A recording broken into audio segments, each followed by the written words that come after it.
your Bulldogs.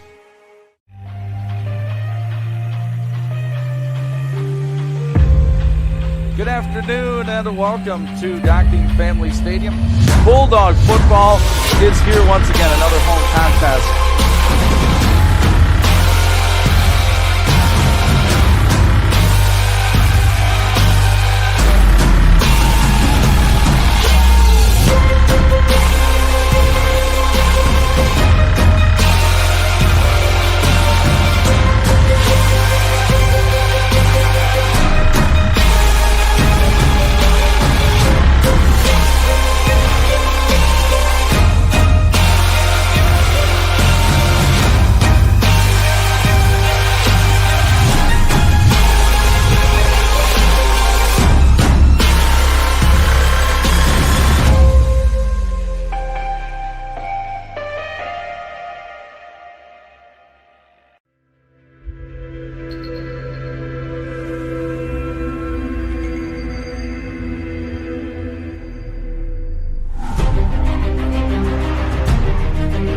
Continue to take pride and learn from Asa Mahan's leadership today.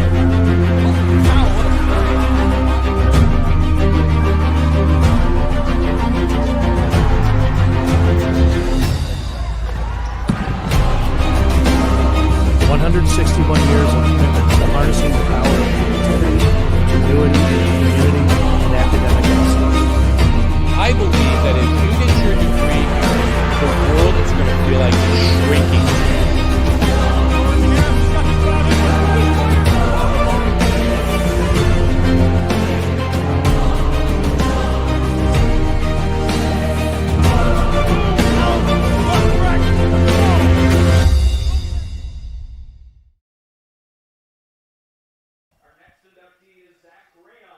Welcome home. Adrian College Homecoming 2025 here at Docking Stadium. Bulldog football on the Adrian College Sports Network. The undefeated Bulldogs hosting the 0-2 Spartans of Manchester University. My name is Ian Wen alongside Sean Whitmer up in the booth. What hype around this football team. 2 weeks in. Plenty to talk about, Sean. Of course, the Week 1 win we'll be talking about all season at Valparaiso, Indiana. And then Week 2 set a program record for margin of victory over Teal. Yes, last week 76-0. And just looking for more this weekend.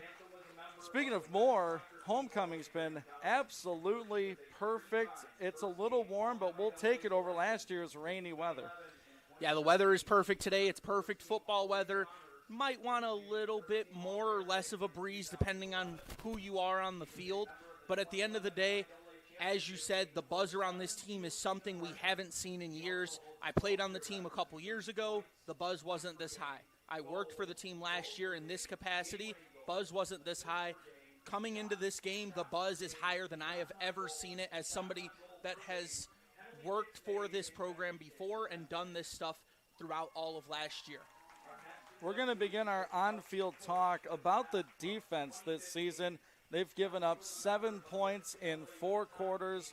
That late against Valparaiso, none given up last week. And it starts up front, Sean, with the big people doing big things. Andrew Van Dyke, transfer over defensive tackle. He's been a difference. Then you back up to the linebacking core, another transfer, Liam Carey. And then you just go to a secondary. It's a mix of young Bulldogs in terms of sophomores, and then you have some upperclassmen that transferred in as well. I think the story of the season has been this defense thus far.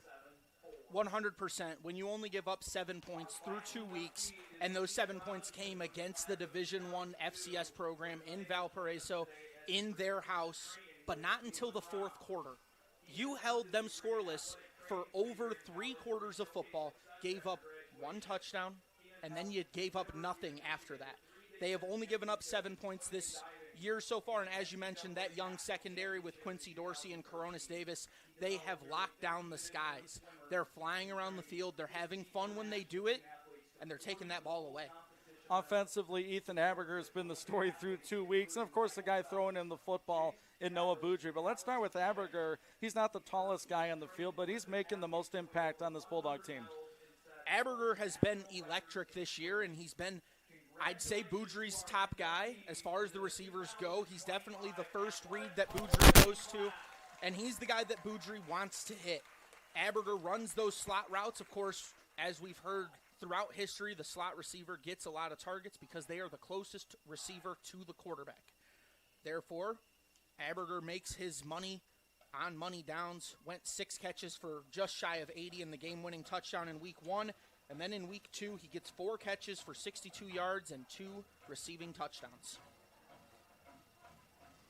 It all starts at the top. Coach Joe Palka comes in to begin last season, flips the culture quickly, gets some transfers in, gets some guys bought in on this program, and year 2 has, I don't know if it's exceeded expectations or it's been exactly what he's wanted this program to be. And here we are, year 2, and Bulldogs are 2-0 to start the season. I imagine this is exactly what he was building for. This is what he expects this team to be, and this is kind of what a lot of the fans expect this team to be. A lot of the students, some of them are shocked. Some of them are just understanding this is what it's supposed to be. This is who we are supposed to be. This is the style we're supposed to play, and they're having fun coming to the games on Saturday. Looking at the series between Adrian College and Manchester University, it's a long one, but these teams have only met 6 times in their history. First time back in 1966. The most recent was 2020. COVID football, Bulldogs took on the Spartans and got a lopsided win. But, Sean, this series, aside from one game, has been all Bulldogs. Yeah, and in that last matchup, as you mentioned, Bulldogs lopsided win. They walked out of there 41-10 victory. And we've seen a long home and home in week 1, 99 years in the making. This one's just 5 years in the making, but a home and home once again. So Bulldogs are going to welcome Manchester with open arms and hope to play aggressive. I had a nice conversation with Adrian College head football coach Joe Palka on the field pregame. We're with his guys warming up, getting set for this homecoming matchup. So we'll take a quick 30-second break. We'll hear from Coach Palka and get you set for kickoff. It's Homecoming 2025 on the Adrian College Sports Network. The Adrian College Media Production House provides opportunities for students to learn and grow live on the airwaves, just like Matt Kibbe. I've gotten a chance to create a relationship with coaches and teams and learn more from people instead of trying to teach myself something. Got an opportunity to expand my knowledge of sports, hone in on my skills as a broadcaster, and learn about equipment in different ways. You get more of a connection with professors as well. Providing opportunities, growing leadership. The Adrian College Media Production House. Thanks for tuning in. Happy homecoming, Bulldog fans. It's the Adrian College Sports Network. Ian went alongside Adrian College head football coach Joe Palka. Seems like every week we're breaking records. Upset Valpo week 1, scoring margin record last week. I mean, you have to be proud of what this team's done through first 2 games. Probably what I'm most happy about is just we continue to maintain great focus. So really penalty-free for the most part last week. Didn't turn the ball over. Those are the things that I look at in terms of focus and ability to play a complete game. So I'm happy with where we're at right now. We certainly have things to work on, but those are some of the same things that we'll look for today. I was going to say, how do you run through the tape and find stuff to fix from week 2 to week 3? I mean, 76-0 speaks for itself. Yeah, there's a lot of mistakes in there, especially when we had so many young players play, just little nuances that they got to get better at. But what we talked about in our team meeting today was just playing our standard, regardless of who the opponent is. And that's not to say anything about Manchester. We're going to come in and approach this one like we did Valpo. Every week it's just about us getting better and an opportunity to play somebody different. So that's what we're excited about today. I talked to Maddox Woods on Monday, and he preached that, just focus on us getting better each and every week, because this is the last tune-up before conference play when it really, really matters. Yeah, and obviously we want to win today.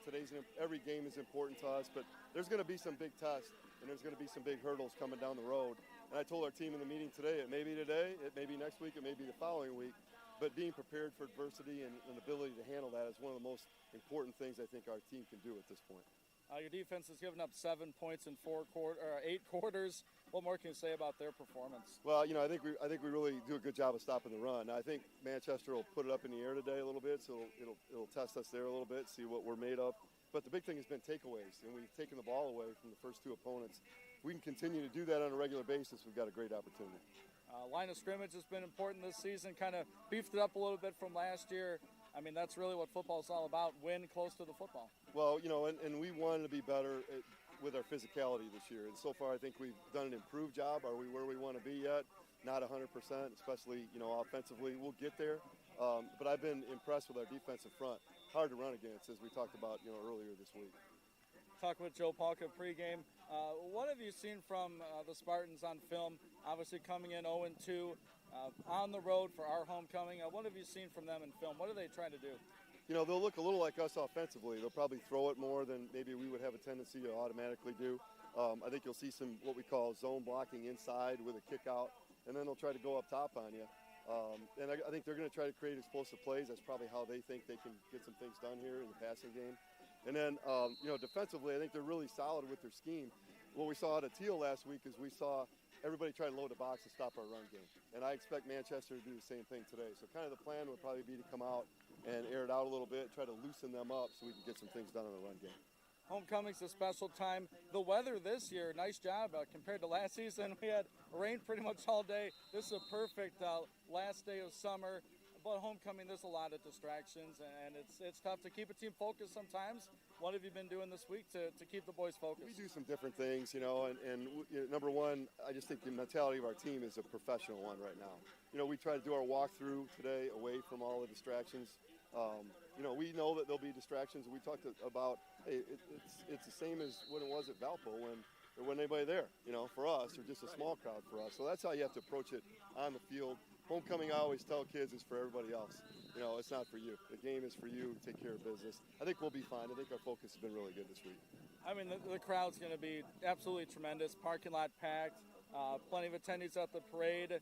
Are you going to, you know, take a look back and see the crowd here today just to kind of take it all in, Coach? That depends on how the outcome of the game, or, you know, what the game looks like. So, no, I'm pretty focused on what's going on the field with our substitutions, with our personnel. I always worry about our team and really don't worry about much else. So, no, I'll hear about it afterwards, and people will give me the reports, I'm sure, and that's the way I like it. Yeah, they'll take plenty of pictures and let you know. Yeah, no doubt. All right, Coach, thanks for the time. Good luck today. Okay, sounds good. Appreciate it. Thanks, guys. Once again, head football coach of the Adrian College Bulldogs, Joe Palka. Bulldogs 2-0. Spartans 0-2. Ian Wendt, yours truly, Sean Whitmer on the play-by-play, Adrian College Sports Network. Homecoming style coming up next. Welcome to Adrian College, where we believe in educating both the heart and the mind. With over 100 innovative academic programs and 10 cutting-edge institutes, you'll find a path that's right for you. Join our vibrant community of over 50 athletic teams and discover why we're recognized as a U.S. News & World Report Most Innovative Institution. Adrian College, where passion meets purpose. Your future starts here.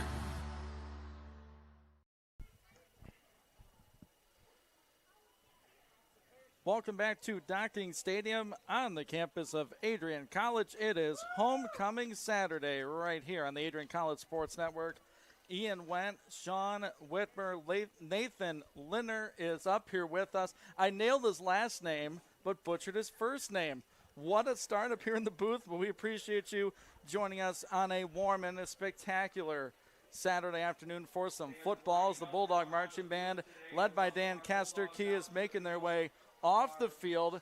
As looking down on the field, there's a lot of Bulldogs down there. Plenty of student athletes getting onto the field and around the outside. Fans looking up and over our head, Sean, as we're going to have a special flyover situation, and a flyover and a fly down. We need a football to play this game, and it's going to come from the skies. Yeah, somebody's going to parachute into the field, hand the game ball to somebody down there on the field, and we're going to have a very fantastic game ball as here he comes now, Ian. Flying over the 30 and the 20, lowering that trajectory back to the 40, landing on the 40-yard line down to our left, and there is the game ball this afternoon. Stuck the landing, Sean.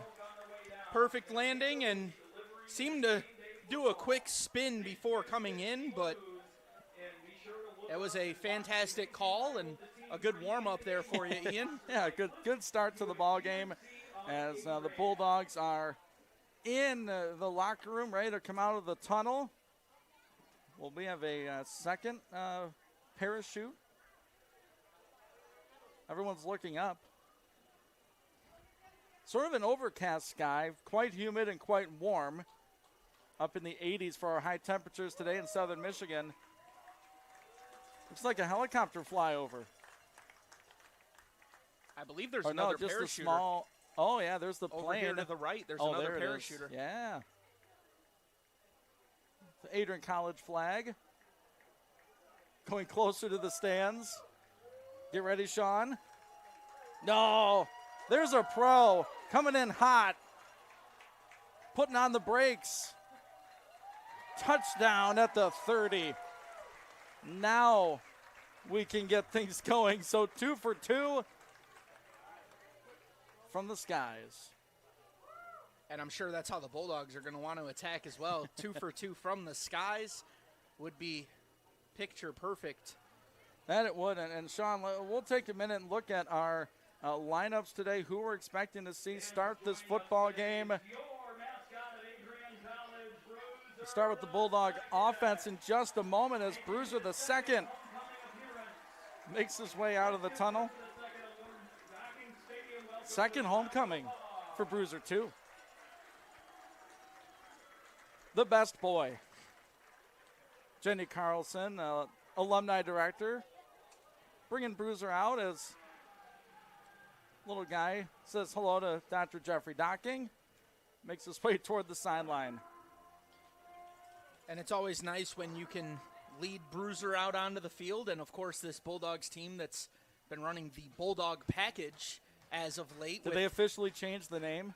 I think we officially changed the name for them. When I was talking to some of the coaches, I mentioned a couple ideas. And when I said Bulldog package, he said, that's the one. Go with that. I love it. Look at all the student athletes lining the field. And here come the Bulldogs for homecoming 2025.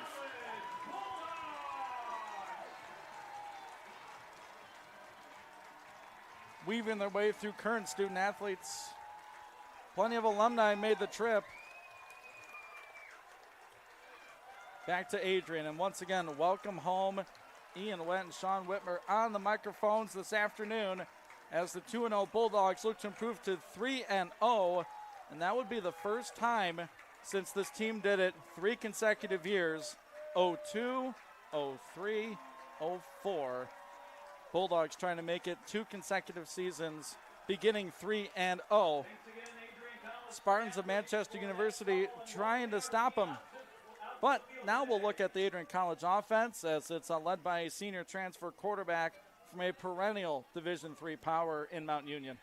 Yeah, Noah Boudry's going to be taking the snaps from under center today. And, well, I think he's done about everything as well as you could ask for a quarterback to do.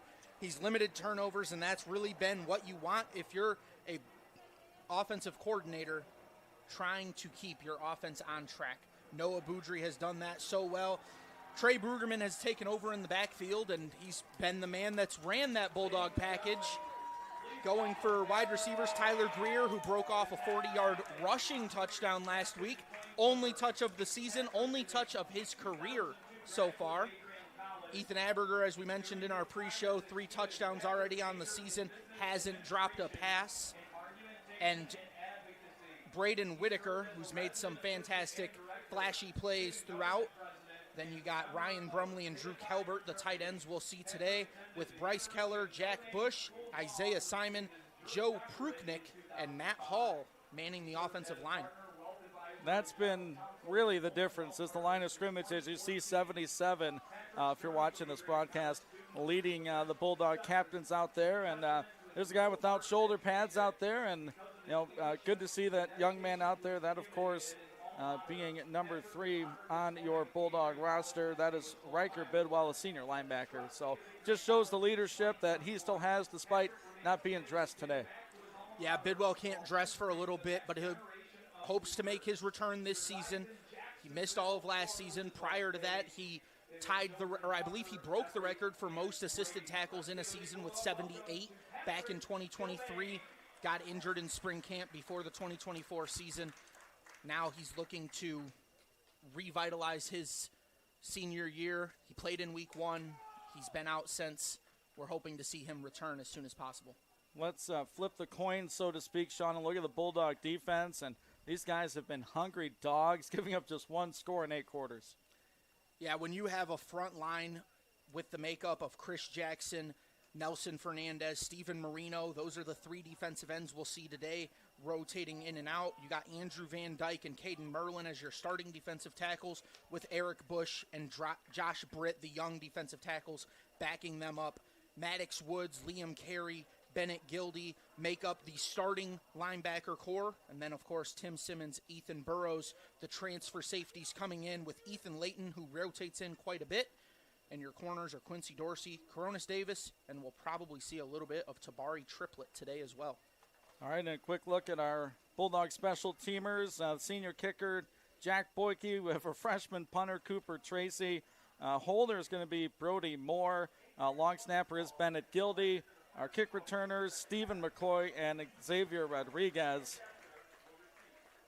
Special teams have been pretty solid this season. A couple of missed kicks, but in the year that Adrian's had so far, very minimal mistakes. And, listening to Coach Palka in the pregame, just got to focus. There were plenty of things to fix from week number 2. We'll see what they come out with here in week number 3 as the Bulldogs welcome in Manchester University for this homecoming matchup 2025. We're going to pause 10 seconds for station identification.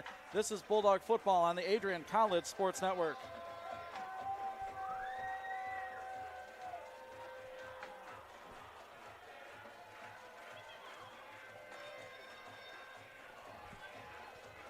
Right back at Docking Stadium, Bulldogs are pumping it up. They are ready to go. The Bulldog band down to our right, making some noise. Manchester University will get the football first on Adrian College Homecoming 2025. 15 minutes up on the clock. Fans still filing in from the parking lot. And I bet there are fans still in the parking lot as well tuning in, so we appreciate that here this afternoon.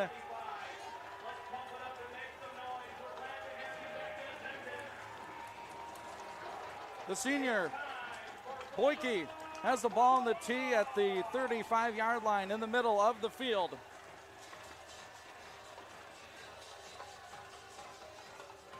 Waits for the okay from our officiating crew, who will meet in just a moment. Manchester late getting a guy on the field. So here we go. We're ready for play. Boyke, the run up. The boot, and here goes homecoming 2025. This ball will make its way into the end zone. Painted Bulldogs in gold all the way across, and we will see the Manchester University offense first. Overcast skies, 80 degrees here at kickoff at 3:06 on this Saturday afternoon. And Bulldogs playing the Michigan Intercollegiate Athletic Association, and there's a tie-in to the projected starting quarterback for Manchester. He's got some ties to the MIAA. Yeah, Caleb Hall, the transfer out of Olivet, so 6'1", 185 senior quarterback. He'll be wearing the number 2 today and has some ties to the MIAA, as you mentioned. Plays from the shotgun, first snap of this one, going right to left, takes, gives to the big man through the right side, gets hit and wrapped up. Tough run in there. Big time hit on that Bulldog secondary made by Ethan Burrows, the defensive back. Had the game-sealing INT against Valparaiso in week 1. Yeah, that looked to be the tight end, Ethan Skinner, on the run. Number 40 for Manchester. Trying to get a little tricky here with the run game early. Bulldogs have 4 across the line. 4 receivers for the quarterback, Hall, who's looking to pass the left. He throws to the flat far side. Makes a man miss, but wrapped up. No, not wrapped up. Slips through a couple of tackles for Manchester University. First down. That's the running back, James Lewis, the sophomore, 185-pound tailback. Made the Bulldog linebacker there miss a tackle. Would like to see the Bulldogs really converge on the running back a little bit better in that situation. Once he's carrying the ball in open space like that, everybody needs to get a hat on the ball. That's the age-old saying, if you get a hat on the ball and everybody's going for it, you don't trust your teammates to make the play, you make the play yourself, and if they make it before you get there, then that's just fine. Bennett Gildy had a chance to wrap him up right at the sticks. Man in motion, Hall from the pistol formation. Gives off to his big body tailback, and Maddox Woods hits him low and wraps him up after a 2-yard pickup up to the Manchester 41-yard line. Spartans moving the ball here in the opening possession. Scoreless, a minute and a half into this one. They do not huddle. They go to the line quickly. Nobody's ready for it. Snap, and the ball is on the turf, and Lewis heads up to get back on that football. Looks like there was a bunch of movement, and the center just let that football go. Rin Butt, the first-year student. Sometimes when you try to get tricky, it can confuse your own players, and that seems to be what happened there. Almost looked like they wanted to get some form of motion or trickery going like they'd been doing so well. Center moved early. 3rd down and long, we will call it 15. Bulldogs show pressure, and they back off. Here is the snap. It's going to be a pitch out. Trying to run through that right side. There's some blocking initially on the far side of the field. He's close to the sticks. On the far side, Manchester looks to have a first down. They have him spotted at about the 50. That's a nice spot, and Manchester's going to move those sticks on a 3rd and 15 run play to the right. It's very similar to what we see from the Bulldogs. When the Bulldogs want to get a run outside, they do that quick one-hop pitch from the quarterback to a speedy running back. In this case, Bulldogs usually use their power backs. Another run for Lewis on a counter. Tries that right side again, met a couple of dogs, and the pack knocks him down right at the 50, no gain. And it will be 2nd down and 10 to go. Liam Carey in the middle of that Bulldog defense. Number 8, that is Bennett Gildy, has been involved very early on in this one. Manchester head coach Van Hunt has to like what he sees on this first drive. Here's a play action pass, throw to the flat right side. Nice tackle on the outside. Quincy Dorsey makes the stop, and it's a 3rd and long upcoming for the Spartans.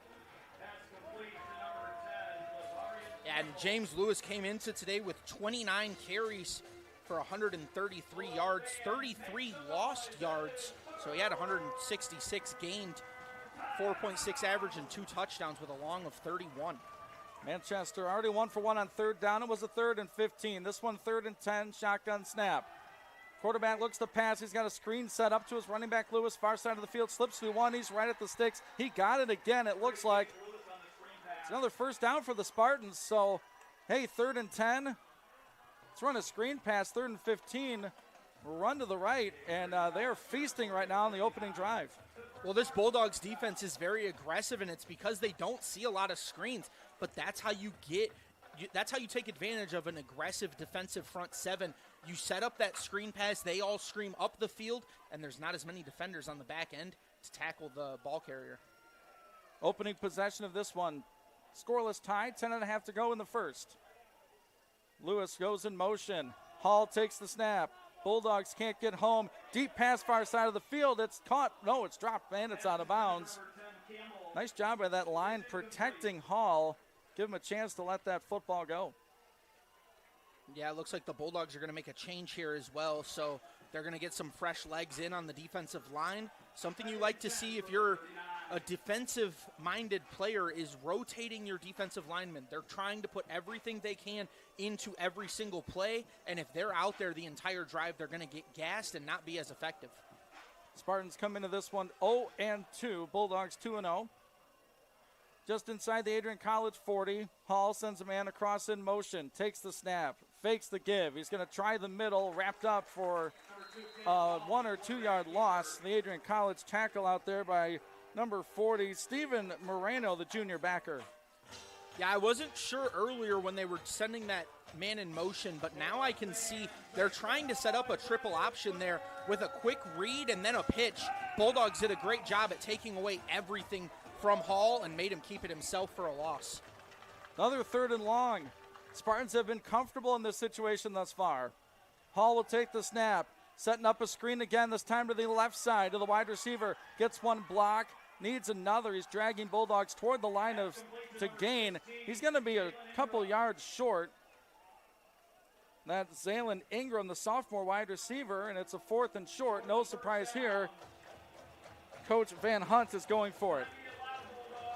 So finally a 3rd down stop for the AC defense. Here comes 4th. Yeah, and it's starting to become a trend where this Spartans offense wants to go to screens early, and now they're going to make a late package change, bringing their tight end that already has a carry on the day into the backfield, almost using him as a fullback so far in this game. 10 on the play clock. Hall with 2 in the backfield with him. Hall collides with this running back, Lewis. He's going to get dropped for a loss and a turnover on downs.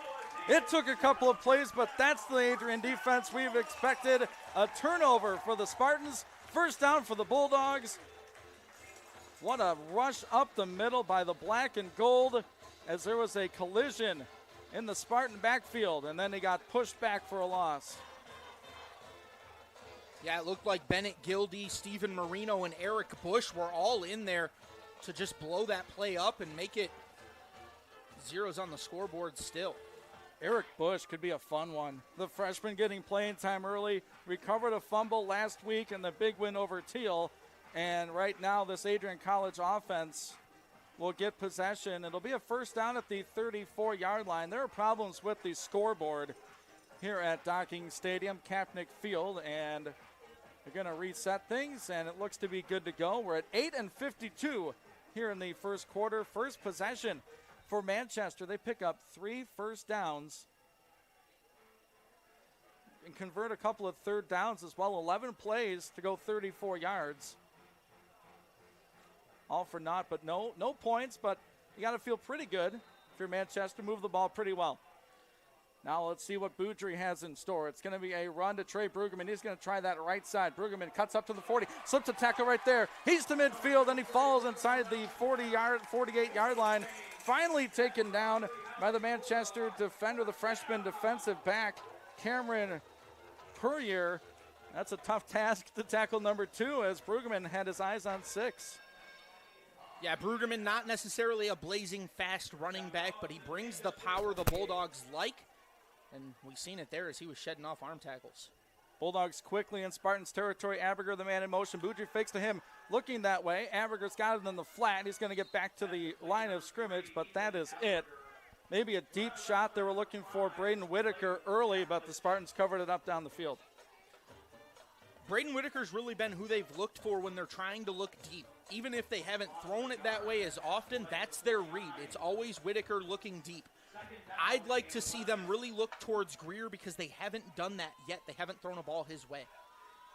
2nd down, they call it 11, run right through the middle, and that is going to be a pickup of about a yard. It's Carson Schrader. First carry for him here on homecoming. It'll be a 3rd down and long. Schrader, the FCS transfer from Valparaiso. That's right. So it's a 3rd and 10 for Noah Boudry and the Bulldog offense. Scoreless, 7.5 to go in the first quarter. 2 receivers left, 2 to the right. Boudry looking right now, looking middle. There's a safety blanket. Ethan Aberger, what a catch in tight window as Puryear was all over Aberger, but Ethan made a nice catch, and that's a perfect throw by number 8. That is 12 straight receptions for Ethan Aberger without having issues. We should have a scoreboard up here in the booth. Catch tracker as Boudry wants to run. Boudry spinning at the 30, stiff arms a man to the 25, breaks to the sideline and tumbles out of the 24 of Manchester. That's about 9 yards on the scamper by Boudry, who is very capable of doing that. I don't know if he necessarily wants to, but when he does, he can do stuff like that. Yeah, and Boudry's this team's 2nd leading rusher coming into today. He came in with 54 rushing yards on 12 carries. Of course, sacks diminish rushing yards, but he hasn't had to deal with a lot of those this season. 2nd and short for the Bulldogs, working left to right. 6.5 to go in the first quarter. It's going to be a fake handoff to Brueggemann. Boudry's going to throw a triple option. Nice grab out there by the wide receiver. That is Tyler Greer with a 1st down catch down to the Spartans 12. Boy, that's fun. That's a true RPO, run pass option. Yeah, it almost looked like the routes there were a little confusing between Greer and Aberger. They ended up in about a 1 yard distance from each other. You normally don't want to see that. Means one defender can cover two guys, but they got fortunate there that Greer held on. Bulldogs moving quick. Aberger in motion, left to right, fakes to him. Boudry rolling left, wants to throw. Goes back across his body. He missed his tight end, Ryan Brumley, in the near goal line, but on the back line, he had his other wide receiver, Whitaker, running free for 6. Yeah, Brumley broke open over the middle late, but as you mentioned, Whitaker was open in the back of the end zone. That ball skips free, and I believe it hit one of our media personnel in the back of the end zone. Our streaming coordinator, Josiah Durrell, I think, caught a stray. That's what he gets for not being in the booth with us. 2nd and 10 for Boudry. It's going to be a pitch out to Brueggemann, right side. Trey gets a block from Brumley. He's down near the 5-yard line. That's a couple yards short of a first down. As Adrian knocking on the door in the scoreless tie, 5.5 to go in the first. Another 3rd down for the Dogs. They're opening possession of this football game. I will say it's surprising coming into this season when we seen Brueggemann was going to be the starting back in week 1. I expected to see him celebrating in the end zone a little bit more than he has. 0 touchdowns on the ground so far. Boy, here's a wild dog concept. Brueggemann is calling out the play. He's got 5 seconds on the play clock. He's got Schrader in the backfield with him. Power run to the right. There's the end zone and a Bulldog touchdown. First one of the year, just like Sean wanted. Celebration in the end zone for 6. Ask and you shall receive, Mr. Whitmer. Yeah, Trey Brueggemann's first rushing touchdown of the year. Exactly what we were talking about. And when they go into that Bulldog package, Brueggemann is money. He can run behind. He can read the block so well. When your second leading tackler is your leading rusher coming into this season, that's what you like to see. Big man Carson Schrader paving the way from his running back position. Here's the snap. It's botched, and they're going to wrestle around for it. It's scooped up, and he's down right there at the 15. So the snap was low. The holder couldn't get back on top of it, so an unorthodox special teams play right there keeps the score Adrian College 6, Manchester University nothing. And Sean, I'm not sure if Trey was touched on his way to the end zone. That blocking was so good. I don't think he was. And yes, the blocking was perfect, but you have to give credit where credit is due. Your blocking could be astonishing, but if you don't do your job at reading which hole to go through, you're still going to get tackled for a loss. Brueggemann has great vision. He used it last year in another sense on the defensive side of the ball. This year he's using it to read the defense, and he's successful when doing so. Well, you see that a little bit on the coaching side of things, as Kenny Kuyawa was a very good, some might say a great wide receiver for Adrian College back in his day. He's coaching linebackers. It takes someone on the opposite side of the ball to really know what's going on. And we saw right there from Trey Brueggemann as lining up for this kick will be the freshman David Galligan. Saw him plenty last week, so you have to wonder if something's up with Boyke after that extra point attempt. Here's the run up and the boot. It's a high end over end kick. It's going to be fielded at the 1. Back out to the 5, looking for blocking. Gets it at the 10, breaks out toward the 15, and he's wrapped up right there. Bulldogs pursuing the return man right there. That's number 6. I'm going to say it's Jadon Berkeley, the wide receiver. It's either the wide receiver or the defensive back. Going to go with the wide receiver on that return. It's a first down and 10 for Manchester, who on their first drive, Sean, went 12 plays. They got 36 yards, 6:08 off the clock, but turned it over on downs. So they did some things well, especially on 3rd down. Yeah, and they were able to run the ball against this stout Adrian defense. That's what they don't usually allow. They'll allow some quick passes, but running is something that they're usually stand out against. 4:52 left in the first quarter, 6-0 Adrian College. Here's a run through the left side. There's nothing there, but Andrew Van Dyke. That is a one-man wrecking crew, 97. Andrew Van Dyke, 6'4", 300-pound junior, and that might be a generous number on the weight side of things. Sean, that's a big man right there wearing number 97.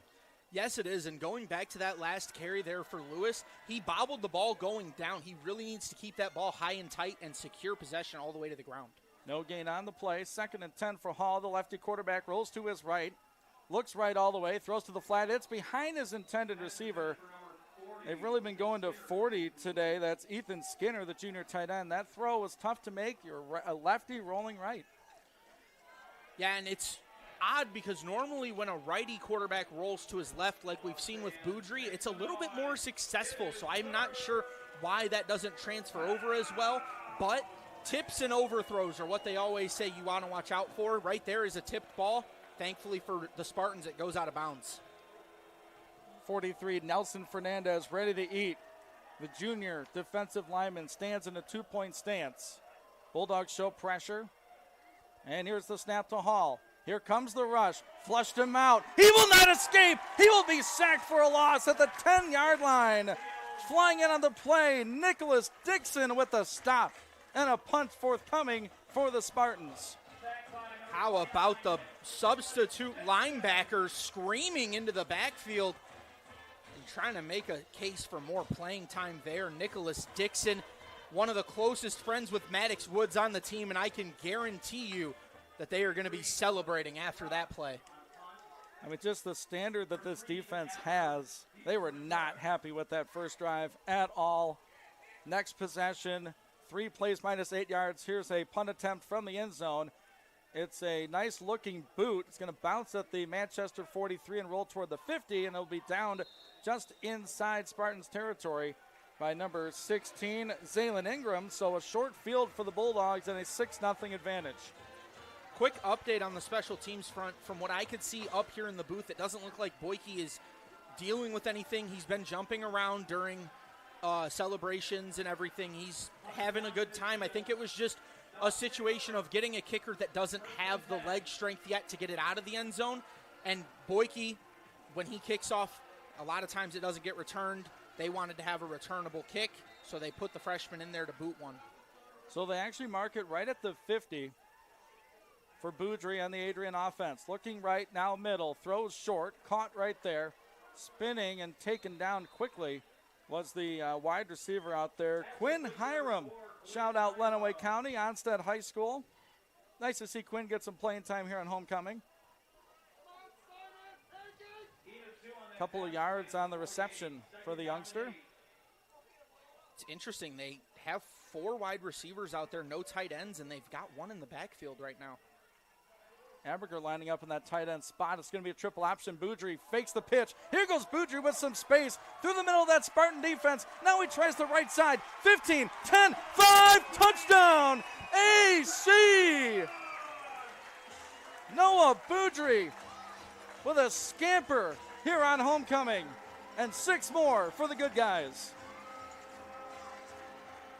Well, that's Boudry's 2nd rushing touchdown of the season, and it's another long one as he broke free on the triple option, something that we seen last week during the game. And how about a nice job of Boudry reading the bounce outside?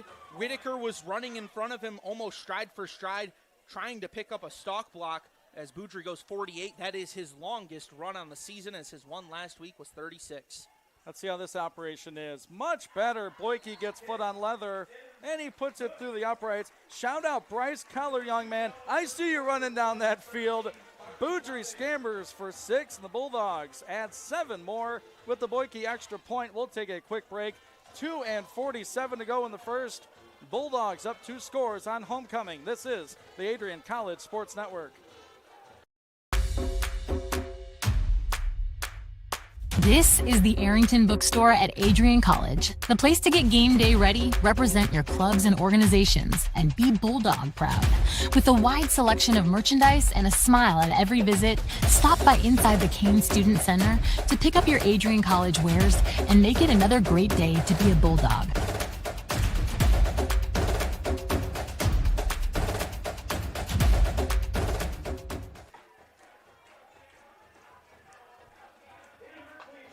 Welcome back to Docking Stadium at Adrian College. Ian Wendt and Sean Whitmer alongside. It's Jack Boyke to boot this one away after the Adrian College Bulldogs go 2 plays, 50 yards, and a long touchdown run for Noah Boudry as Boyke sends this one into the end zone for a touchback.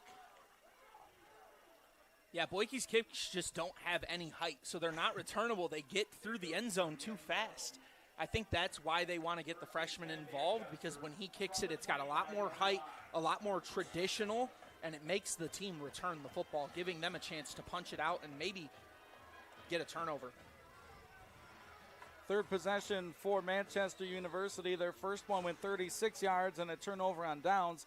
Their last one went 3 plays and lost 8 yards. Spartans offense, Caleb Hall, 4 of 6 for 33 yards. He's been sacked once. Lewis, the running back, 2 receptions and 22 yards. 6 attempts and 18 on the ground for James Lewis. Hall in the shotgun. Hands off to Lewis. Oh, and he's grabbed and wrestled down in the backfield. Look out, 51, Josh Britt blasting through that line for a TFL. One of the smaller defensive tackles on this team as far as stature goes. He makes a big man play there. He just shot that gap perfectly, and it's a little scary because as a former defensive lineman, you're told if you get through the gap, it's likely going to be a trap and you're going to get blocked, so don't scream upfield. He read that play perfectly, screamed upfield, and was able to get the tackle for a loss. Second down and call it 12 for Manchester. Down 13-0, Hall takes. Feels pressure, throws a screen to the right side, a wide receiver screen. Hit and spun around. They're trying to rip that football out, and they can't. Instead, the pile pushes ahead for a Manchester first down. Wow, what a catch and run. Dragging Bulldog defenders with him.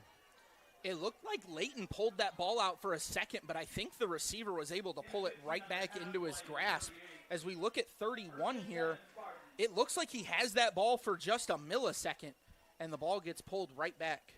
I think that was Lavarian Campbell, the sophomore wide receiver. So Spartans using screens, using runs off tackle, trying to keep this Bulldog defense off balance. Mind you, that was Tim Simons, not Ethan Leighton. First and 10, Manchester. Hall sends a man across right to left, gives off to Lewis. Lewis trying that right side. They've had success there. Gets about 4 or 5 yards. Gives them a second down and manageable as we are now at a minute left in the opening quarter. Would really like to see the Bulldogs come down a little bit more aggressively. I think these are a lot of RPOs, and they're trying to eliminate the big play, but they're giving up rushing yards at the same time, something we don't see this Bulldogs team do. I'd like to see them correct that. Unofficial stats, Bennett Gildy with 7 total tackles already. Bulldog linebacker. 2nd and 5. Hall looks to pass. Got his man out there on the far side of the field near the numbers. They're going to call him a yard short. That's a tough spot for the Spartans. It'll be a 3rd down and about a yard. The ball's coming out so quick, I can't tell if the Bulldogs are in off-man coverage or a zone coverage look, but I can tell Dorsey is not pressing him. He's not getting in the face of the receiver, and number 10 is who they want to attack all day, as Lavarian Campbell has done such a good job already in this game. Manchester University will not run another play before the first quarter clock expires, so teams will switch sides of the field. Sean and I will switch sides in the booth. Bulldogs up 13-0 through 1. This is Adrian College football on the Adrian College Sports Network. Adrian College is a pinpoint like no other. With our 77 undergraduate degrees, 47 majors, and 21 broad fields of study, Adrian has a one-of-a-kind, hands-on learning experience for everyone. Do you want to visit the campus of Adrian College in person? Visit adrian.edu/campus-visit. Again, that's adrian.edu/campus-visit. Come take in the beautiful facilities at Adrian College for yourself.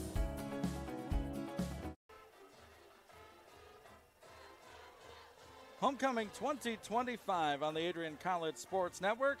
Ian Went, Sean Whitmer, Nathan Linner. No. We'll get there.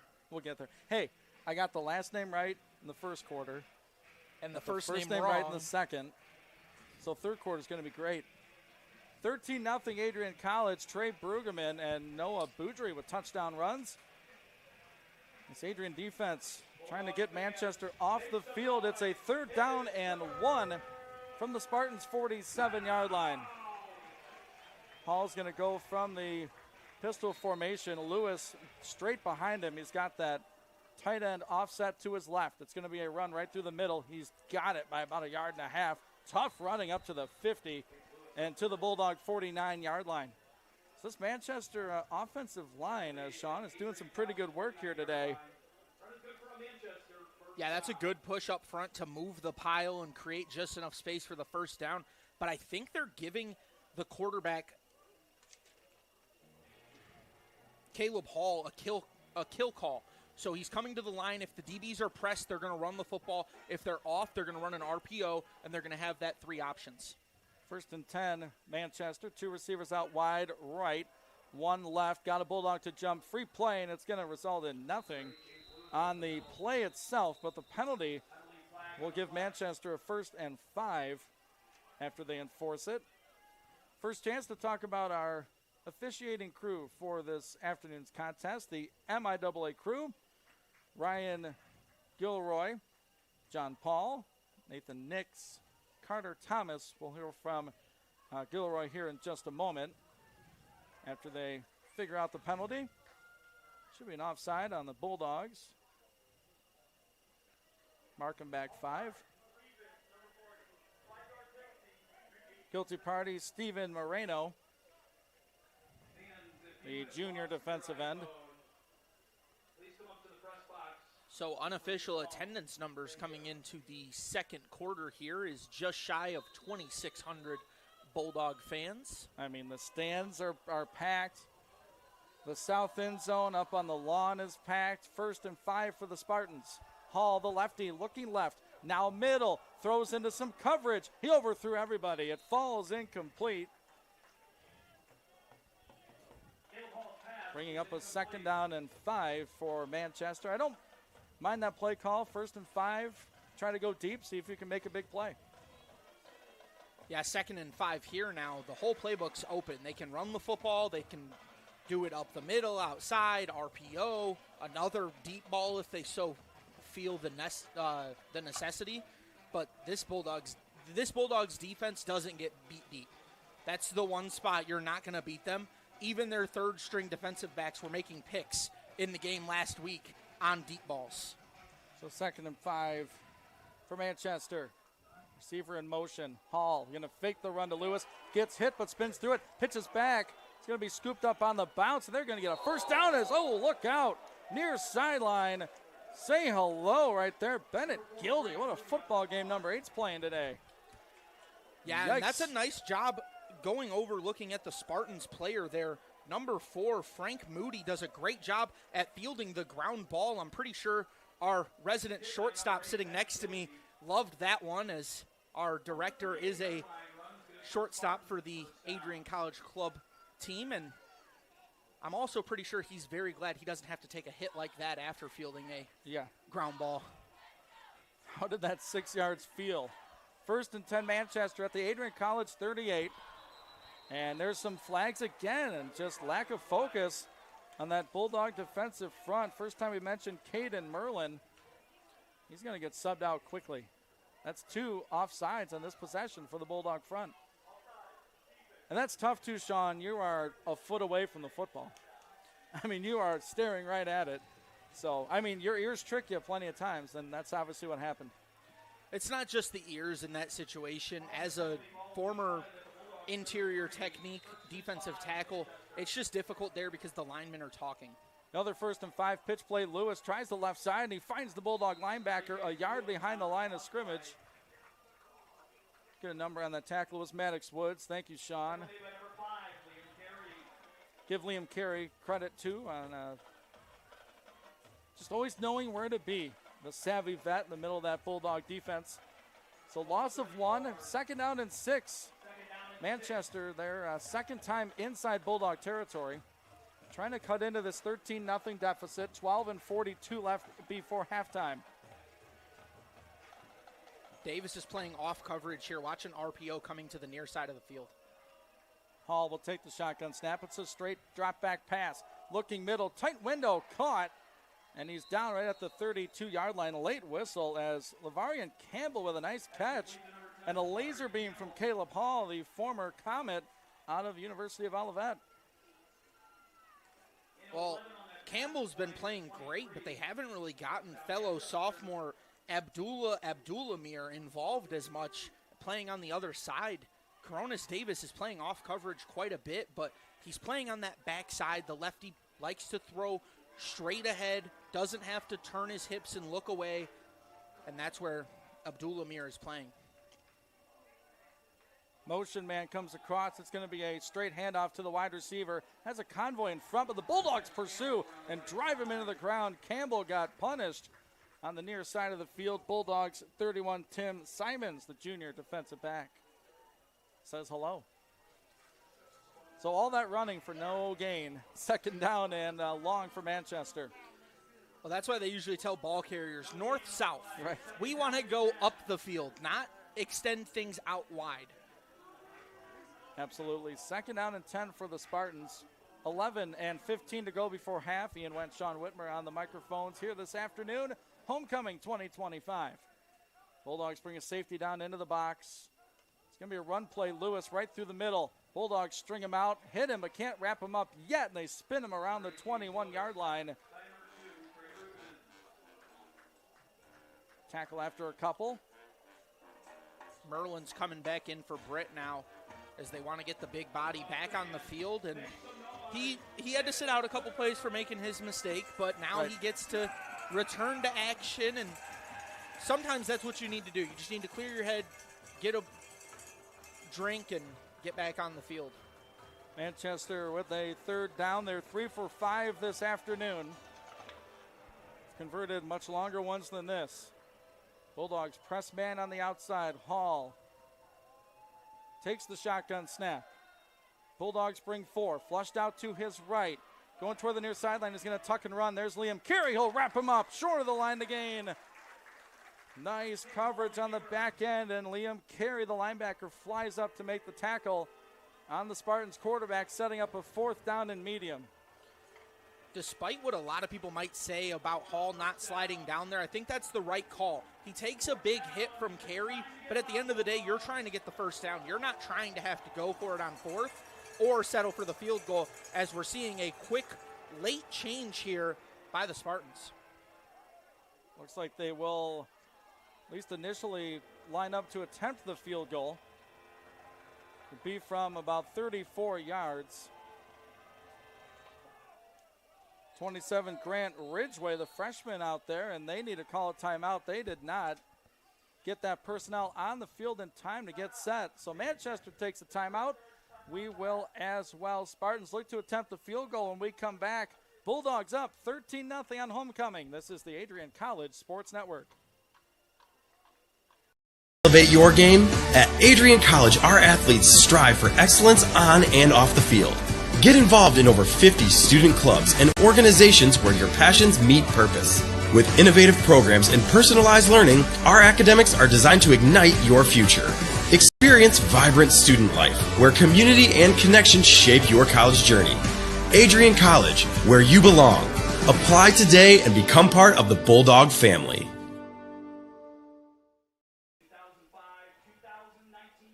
Welcome back on the Adrian College Sports Network. Final non-conference game of the season for Adrian College. It's homecoming. Ian Went and Sean Whitmer on the call here this afternoon. 9:27 to play in the first half. Manchester got the field goal team on late, gave Adrian College a chance to sub, ran out of time, had to burn a timeout. They're going to try to get some points here on this drive. This will be the first field goal attempted on the season for the Spartans. It'll be Grant Ridgway kicking into the north end zone. Wind in his face. 34 yards away. Snap is wide. Hold is good. Kick doesn't have the direction. It is no good. He missed it wide to the left. And the Bulldog defense holds. Kick had plenty of distance. Just didn't get that angle right. It's a tough spot for a freshman. Kicking in someone else's homecoming into the Bulldog band. All these fans here just kind of pulled it a little off kilter. Yeah, he's also kicking into the wind, as I was getting ready to say before the play there. And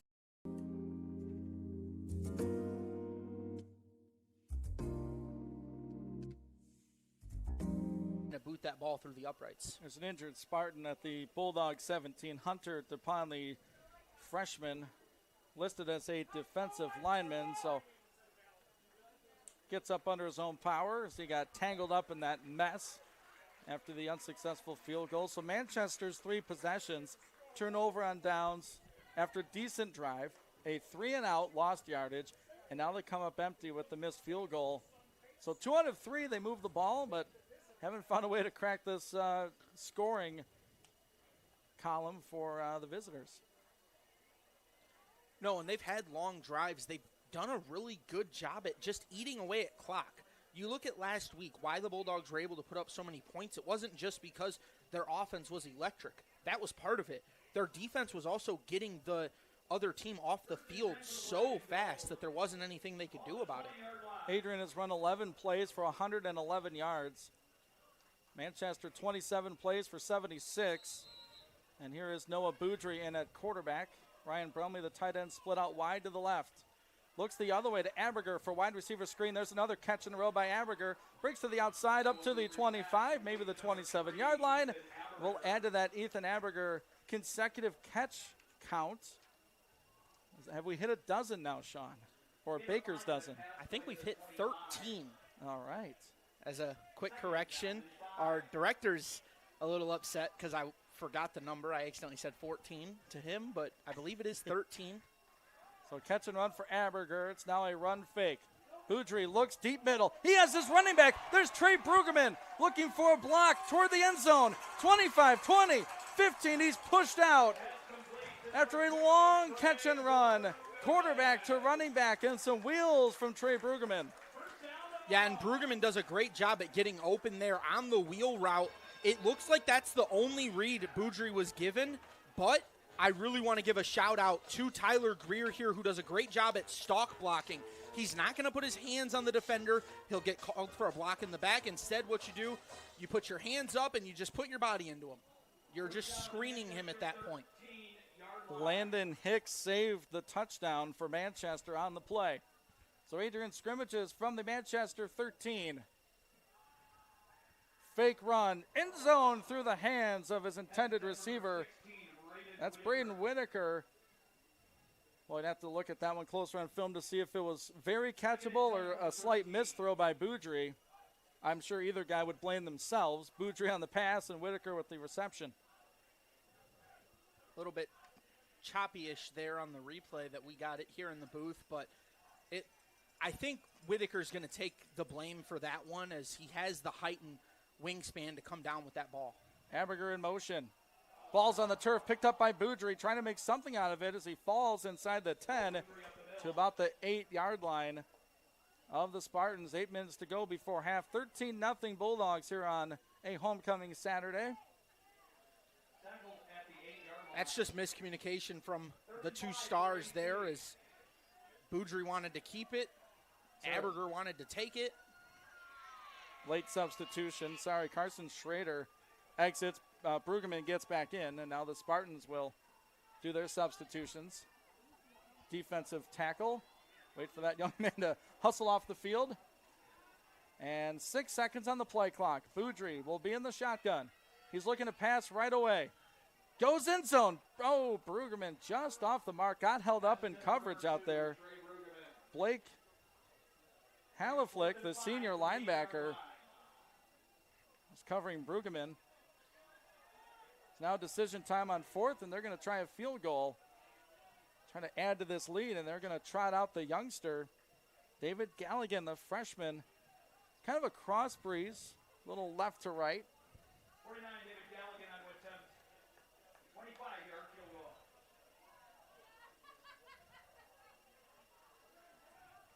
This will be from 25 on the left hash. Snap, hold, our good kick is wide to the right. So both kickers unsuccessful in back-to-back possessions. 2 freshmen missing the uprights, and the Spartans will take over at their own, should be about their 12 or 15-yard line. Just a missed hit there. The snap and hold were pretty good, Sean. Yeah, you'd like to see the freshman get that one through the uprights. It's the same situation as what we've seen going the other way. That wind is really changing directions here in this stadium quite a bit. So just got a hold of it and pushed it a little bit. I'm sure he won't make that mistake again, as the special teams coach is going to get on him for that. Of course, Sammy LaFata coaching this Bulldogs special teams unit. So they put it at the 20. Adrian College in all of D3 football heading into today, #1 in terms of turnover margin. They love one right here. And we will not get a play off as there is movement on the line. Little false start action there for the Spartans. So some sloppy play here in the mid stages of the second quarter. Dorsey called Davis over there to really communicate what their game plan was. Dorsey playing closer to the sideline. You'd like to see the safeties communicate between the defensive backs on the outside so that there's less energy wasted in between plays. Fourth possession for the Spartans. A quick hitter on the outside edge.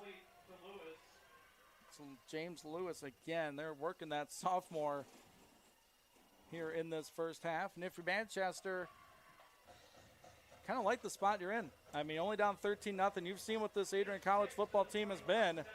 You know you're 1 or 2 plays away from being right smack dab in the middle of this thing. Well, this is something we've seen when the Bulldogs played Valpo. Time of possession can really dominate a game. Receiver goes in motion. Hall's going to give on the counter play. Nice slip through there by the running back, but not too much after that, as Lewis was dropped after a short gain on 2nd and 9. Whole pack of Bulldogs in on the tackle. It's quickly a 3rd down for the Spartans. Call it 7 from their own 23-yard line. 6:17 to go before half. Bulldogs have 3 linemen with their hand in the turf. Hall stands in the shotgun. He's going to take the snap. Going left. Caught by the tight end, but wrapped up quickly after minimal gain. That's Liam Carey. Skinner with the catch. Carey with the immediate tackle. Offense is staying put right now. I don't think you can. Yeah, here comes the punt unit. So the penalty does hurt the Spartans as they get stymied. If I'm not mistaken, this is the first 3 and out of the day for this Spartans offense. Is it their second? Their second possession was a 3 and out. Oh, okay. So 2 for this Bulldog defense. They're looking to get this football back. Angel Estrada puts it up. It's going to bounce at the Adrian 46 and take a Spartans roll to the 35 and down to the 30. Look at this thing go. Inside the Bulldog 30, it's going to rest at the 28-yard line. About a 15, 18-yard roll off of the boot by the junior punter.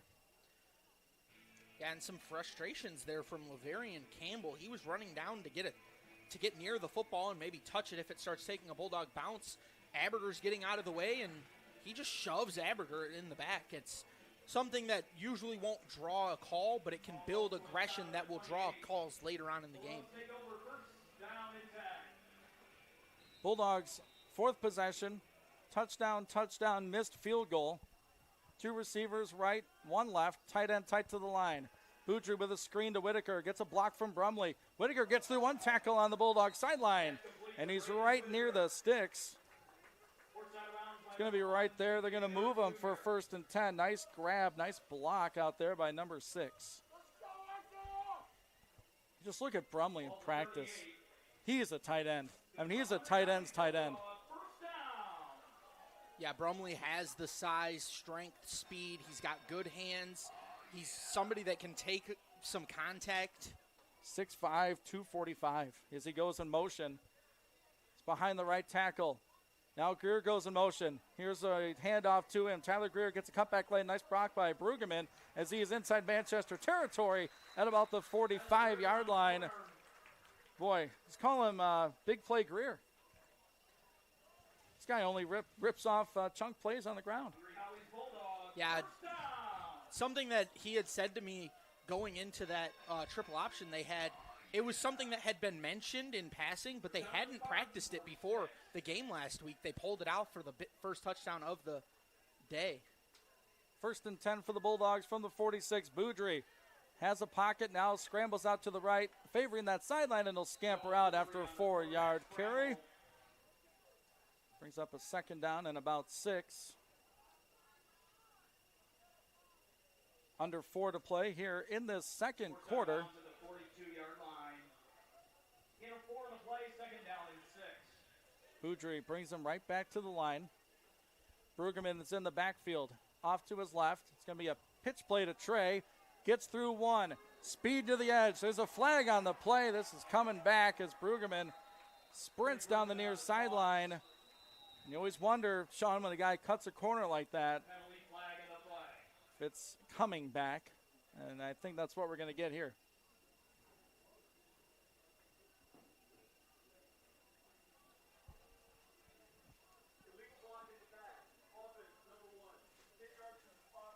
Well, as you compliment a guy, he commits the penalty. Tyler Greer, the guilty party for a block in the back. Yeah, I mean, right at the 40. Tough to miss if you're the referee or even the side judge. It's a tough play in general because the defensive back that he has the responsibility for blocking on that play is inside shaded by almost 3 yards, and then he's playing off by another 5. So just hard for anybody to make that block. 3:21 and rolling here in this first half. Run fake, setting up a screen. He gets it out to Ryan Brumley. Gets tripped up and brought down at the 45-yard line. What a tackle by the freshman Cameron Poirier. And this guy's made an impact, number 6 in white. That had big play written all over it. 6 said no way. Yeah, 6 tackled 6 to bring him down for, well, less than 6, but. Make it a 3rd and 9 for the Bulldogs from the Manchester 45. Bulldogs up 13, and what do we have here? Timeout Spartans on the far side of the field. They'll take one. Van Hunt wants to talk things over. We will as well. Ian Wendt, Sean Whitmer, right here on the Adrian College Sports Network.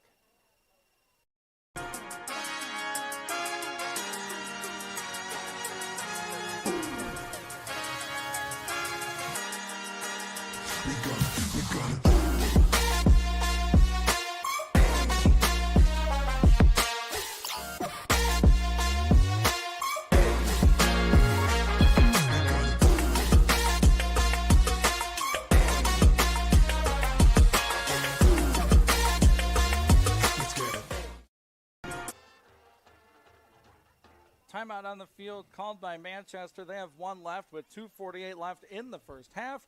Adrian College up 13-0 here on homecoming. Well, so far not as much well-oiled machine as last week. 76-0 victory over Teal College. I'll tell you what, the defense still showing up, keeping the Spartans off the scoreboard.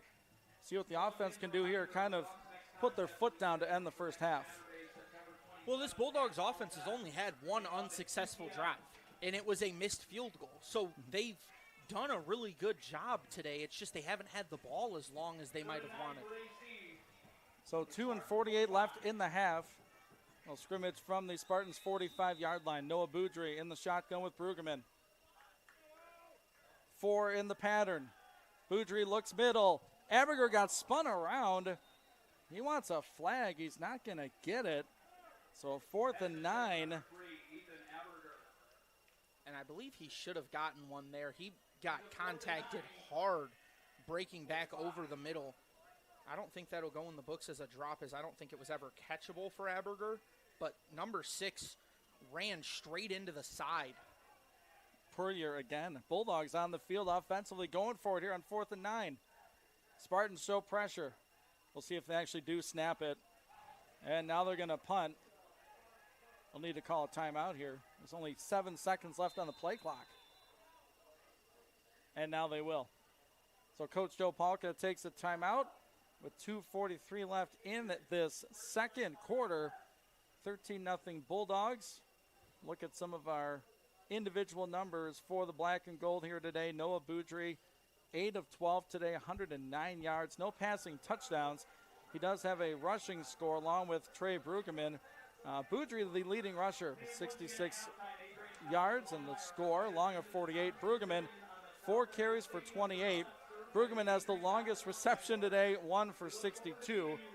So that's a look at the offense. Sean, defense, they've been on the field for quite some time, and they've racked up some numbers too.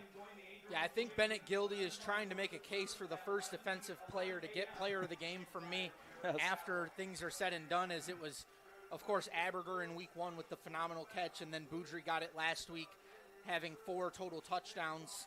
So I haven't been able to give it to a defensive player yet, and as a former defender on this Bulldogs team, I would love to give one to somebody. Gildy is trying to do everything he can to not only allow me to do that, but also keep this Bulldogs defense rolling strong. As Adrian College tends to do, they find tall punters, and the most recent one is a 6'3" freshman, Cooper Tracy. He's back to send this one into the Southern Michigan sky. One man deep for Manchester. Gildy with the snap. Foot to leather, booms this one. And it's going to bounce at the 2 and roll right into the end zone for a touchback. So they'll put it at the 20. 1st and 10 Spartans, so a chance here. If you get some points on the board, you feel great going into half. I think you feel good now. You'd feel great if you can find a way to score here. Yeah, the Spartans are really going to try to get rolling here and do everything they can. They're probably going to run a 2-minute offense from the jump. They're not going to give that 35 seconds off. I imagine they're going to just start it rolling early. But going back to that punt, man, Cooper Tracy really reminds you of someone, doesn't he, Ian? He does. He reminds me of a few punters. One's on the sideline right now. I've seen plenty in my day, Sean, and I don't know what it is about the Bulldog football team. They need tall punters, and shout out Sammy LaFada. Austin Benke, you can go back. All you Adrian alums listening or watching here this afternoon. As we have a brief zebra huddle at the Spartan 20-yard line. Didn't see a flag on the play. What are they? They're talking with both coaching staffs.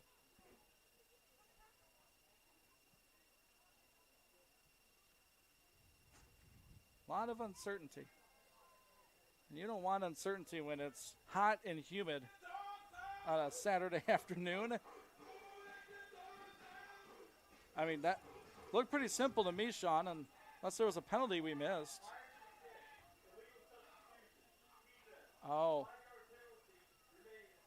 Well, it must have been a flag on the far sideline dropped.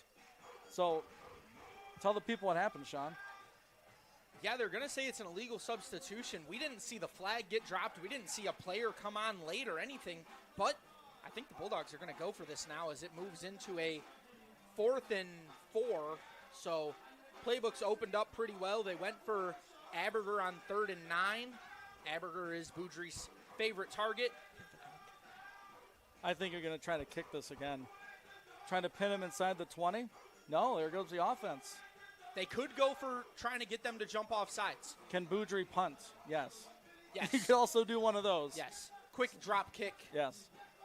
So there are 3 wide receivers out to the right. One alone to the left is Brumley. They're going to scrimmage from the 40 after a Manchester timeout. Chaos, and we haven't even snapped the ball yet. Spartans take another timeout, their 3rd and final of the half. So we will take one with them. We'll collect ourselves. Bulldogs 13, Spartans nothing. 2:35 left before half. This is Bulldog football on the Adrian College Sports Network.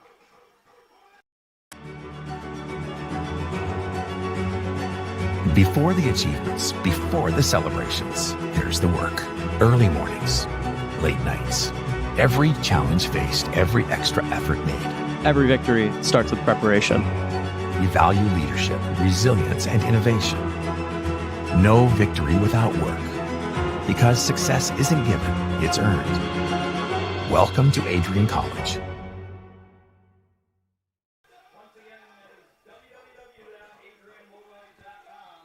Right right back at Docking Stadium. Ian Went and Sean Whitmer on the call with you this afternoon. And after plenty of back and forth, a penalty here, a kick into the end zone there. We have a substitution infraction on Manchester. Gives Adrian a 4th down and 4 at the Spartans 40. And the offense is on the field. We got to be on record with your prediction, Sean. Quick, what do you think they're going to do? I think they're going to do a hard count, and then they're going to go with Aberger running over the middle as a decoy, and one of the other receivers coming straight behind him to be the actual target. Boudry has every option to run here. I could see Boudry punting. Just a little pooch punt. We'll see what he does. Number 8 takes the snap. It's going to be a speed option to Brueggemann. Brueggemann needs the edge. He has the edge, and that should be a 1st and 10 depending on the spot. Boy, who had speed option on their bingo card? Shout out offensive coordinator Tyler Palka, assistant to his dad, Joe Palka. What a gutsy call on 4th and 4. Of course, assistant to Tyler Palka is brother Jeb Palka as well. It's a family affair here. Boudry looking for Pater. Instead, he'll check it down. Nice catch by Brueggemann as he got through one tackle, but not the second. Nice stop by Blake Haliflich. Brueggemann's been a receiving threat here at the 2-minute timeout. I think that's what the Bulldogs need out of Brueggemann as well. Really be a receiver. He has the frame to do so. In that case, though, he's so big, I want him to run through. So when we resume here, 2 minutes left in the half, plenty of halftime festivities, so we'll take an extended halftime break. Our anticipated guest in the third quarter, Adrian College President, Dr. Jeffrey Docking. Hope he makes his way up to the booth. Talk about everything with Adrian College, homecoming, especially this weekend, this Hall of Fame class, the buzzer on campus, the indoor inflatable dome, the athletic facility out there by the baseball diamond. Looks great near, and it's massive from afar. Plenty of people have made their way out there to look at it. Sean, you being a student, I bet you've made your way over there once or twice. I haven't made my way over there in a student capacity, but I have gone as part of ACTV, getting a chance to shoot some B-roll inside, and it's a really fun experience. It's a beautiful facility. We're actually going to be able to run a broadcast out of that facility here in October. A men's soccer broadcast will be taking part in that facility, but going over the Hall of Fame, of course, Michael Jonas, an athlete that I got to interview last year, and just one of the nicest guys you could ever ask for. He got to get inducted 1 year after playing. Wow. That's an honor. Special athlete. 2nd down and 3 for AC from the Spartans 27. 2 minutes to go before half. Give to Brueggemann. Brueggemann tries that middle, follows his offensive lineman for a couple yards. Isaiah Simon, shout out to the senior starting center, big number 56. Bulldogs back to the line quickly. That'll be a 1st and 10 for Adrian. In their gold pants and their gray jerseys with the gold numbers, and we have whistle stopping play. Is there a injured player potentially? Yeah, they're subbing out a Spartan. Zaire Sullivan comes out of the game. It's either equipment or an injured player. So they run him off, get a sub on. Quick correction there. That was Jack Bush, number 64, leading the way and getting plowed into by Brueggemann. Clock rolling, 1:51. Boudry gives off. Brueggemann tries that middle once more. He drags a couple of Spartans down to the Manchester 20. We'll call it the 19. Bulldogs going quickly here, 1:38 and counting here in the first half.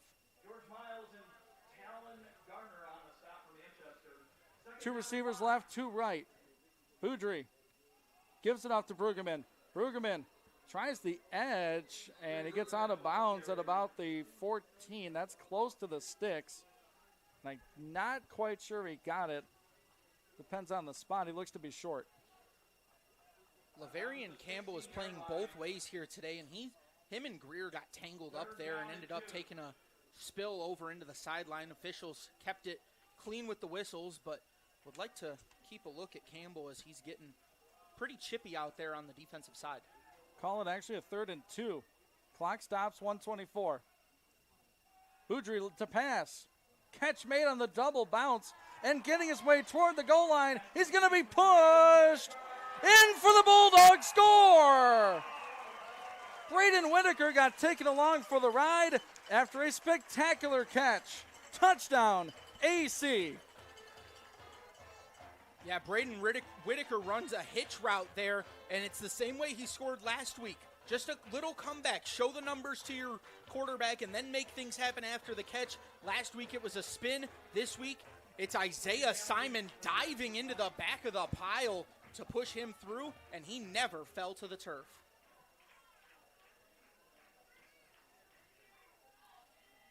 That Bulldog offense strikes inside of 2 minutes. The extra point by the freshman David Galligan is good. Minute 14 left in the first half. It's now Adrian College 20, Manchester University 0 here on Homecoming. This is Bulldog football on the Adrian College Sports Network. To become a future Bulldog and get recruited by Adrian College? Do you display characteristics of tenacity, drive, and determination? With over 50 teams on campus, there are plenty of opportunities to further both your athletic and academic career. For all recruiting inquiries, head to www.adrianbulldogs.com and click on the Recruit Me tab at the top right of your screen. Your future with the Bulldogs is closer than ever.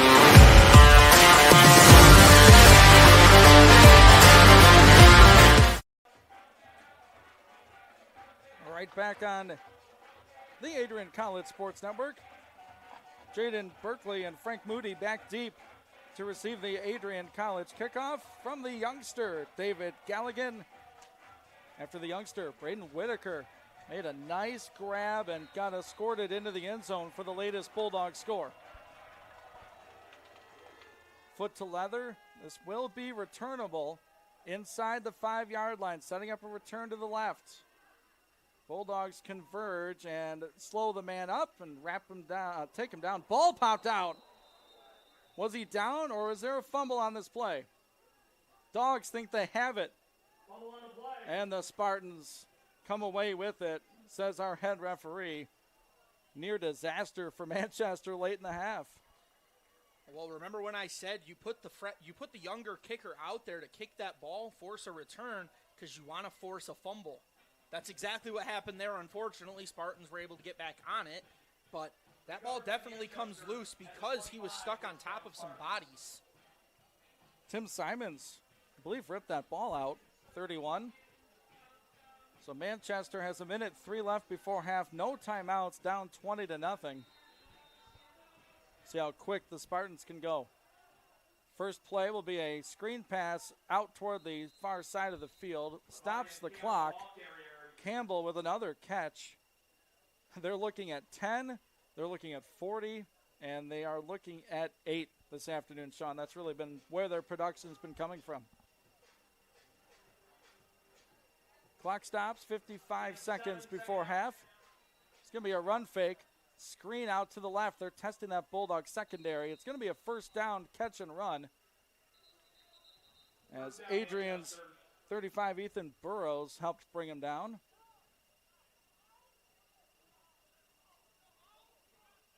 So first down for Manchester. 46 seconds here in the second. Bulldogs 20, Spartans 0.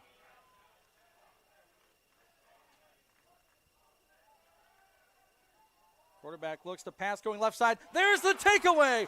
Burrows with the thievery. He's got a convoy down the right side, gets inside the 40. He's dumped right there. Caleb Hall put it up. Ethan Burrows took it down. Yeah, and how about Ethan Burrows getting his second interception of the season? This one almost as big as the one he had against Valparaiso, as it's going to give the Bulldogs a chance to extend their lead before half. First down, Dogs at the 38. So Quincy Dorsey out there in cornerback coverage. He played the receiver deep, giving Burrows a chance to cut underneath that one. So Adrian with a chance here with 2 timeouts, 31 seconds left inside the Manchester 40. Bucci looking for a deep throw, nowhere to go. Scrambles up into the pocket. There's a flag on the play, as Boudry gets escorted out of the field of play. It's tough when you got a quarterback jumping around there. We'll see what the call is. Looks to be a hold on AC.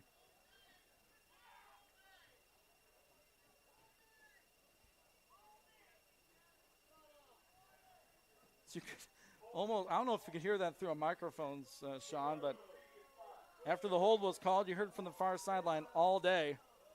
All day. And football fans will tell you there is holding on every play. It's just a matter of, is it egregious, and do you call it? Well, as a former defensive lineman, I can concur. There is holding on every play. Single play. So 21 seconds now. Boudry rolling out to his left, trying to get to that sideline, flips it out that way. Aberger can't make the toe tap catch on the near sideline. Does that put in jeopardy our streak, Sean? I don't think so, because technically it wasn't speaking, a drop. It wasn't a drop, and he was already out of bounds before the ball got to him. He had no chance at, once again, an uncatchable throw. Got it. Am I slightly biased because I want to see the streak continue? Yes. Yes. But we'll check with our sports information department. 14 seconds to go. Whitaker and Brueggemann have kind of been the two here late second quarter. 14 seconds. Bulldogs scrimmage from the Spartan 48 after the Burrows INT. Boudry alone in the shotgun. Has a good pocket, throws short. There's Greer with a catch and run. Going toward that sideline. He's escorted out at the 30 with 8 seconds to go. So maybe one more play and a timeout and see if you can pick up 3 points here. It's a smart play there by the defender. You don't want to go for the tackle and potentially miss it and give up the touchdown as you think you're the last line. You just want to put your shoulder into him. If you can force him to take enough steps backwards, they're actually going to call him going backwards, and the clock would keep running. So they scrimmage from the 30. Would be about a 47-yard field goal into a decent breeze. So need some yardage here. Play clock at 5 for Boudry. 2 receivers tight to either side. Shotgun snap goes way over his head. And I think it's fortunate for Adrian that was a false start or delay a game. That could have been much worse. That snap from Simon looked like it hit something. I don't know if it hit himself or if it hit someone else on its way back to Boudry.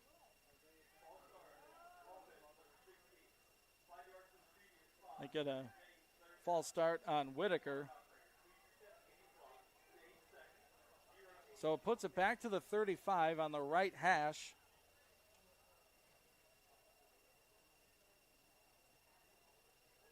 Maybe you're thinking you have 2 timeouts, maybe 2 passes to the end zone. Your kicking operation has not been great this afternoon. Boudry with a 3rd down. Looking quickly to the sideline. There's this man, Aberger, steps out at the 30 with 5 seconds left. This will be a 4th down for the Dogs. Going to add to that Aberger consecutive catches counter. This will likely be the last play of the half unless we have a Manchester defensive penalty. Trips receivers to the near side of the field. Miles Shannon, the big wide receiver, 88 in formation. Boudry waiting, moving to the left, trying to set his feet. He'll heave it toward the end zone. It's a jump ball, and it's out of the back of the end zone.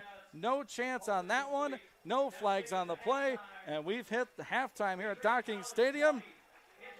Boy, this defense continues that scoreless quarter streak. It's extended to 6 as the Bulldogs lead it 20-0 here at homecoming. Sean, initial thoughts from our first half. Bulldogs have looked good on defense, but I'd like to see them get some more 3-and-outs, really put some pressure on this Spartans offense and get the ball back in a fast and timely manner. They want to give their offense as many opportunities as possible. Going over, looking at the other side, the Bulldogs offense looked great in those first 2 drives. Their Brueggemann looks fast, faster than we've ever seen him look on the field, and he's showing off the hands.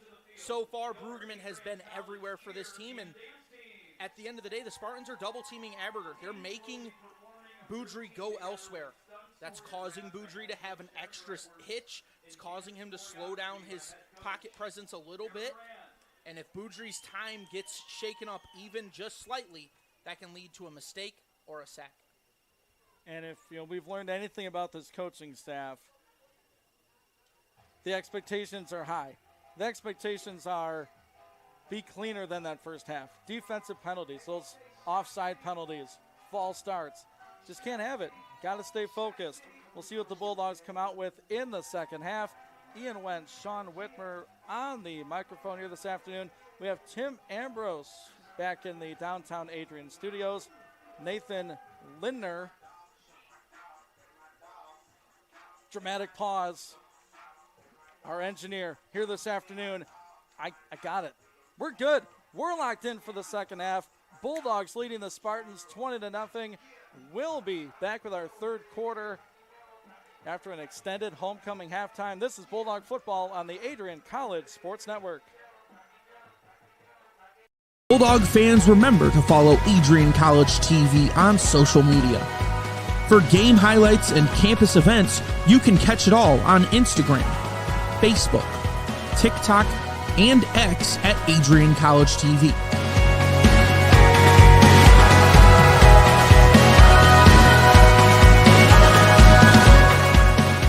Don't forget to subscribe to our YouTube channel to catch all our future streams live and support your Bulldogs. The Adrian College Media Production House provides opportunities for students to learn and grow live on the airwaves, just like Matt Kibbe. I've gotten a chance to create a relationship with coaches and teams and learn more from people instead of trying to teach myself something. Got an opportunity to expand my knowledge of sports, hone in on my skills as a broadcaster, and learn about equipment in different ways. You get more of a connection with professors as well. Providing opportunities, growing leadership. The Adrian College Media Production House. Thanks for tuning in.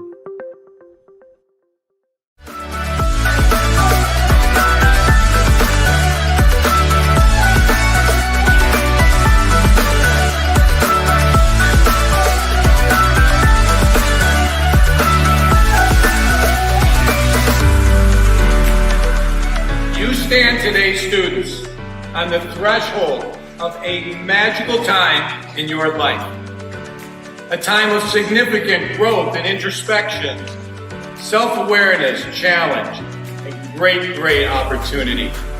A time that you will always look back on.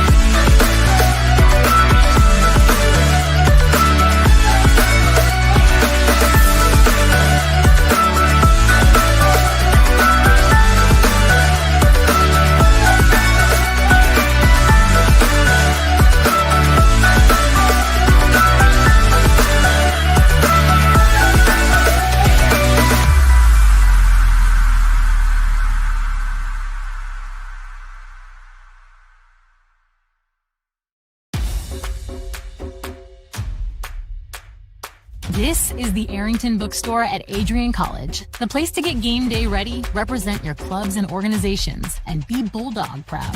With a wide selection of merchandise and a smile at every visit, stop by inside the Kane Student Center to pick up your Adrian College wares and make it another great day to be a Bulldog.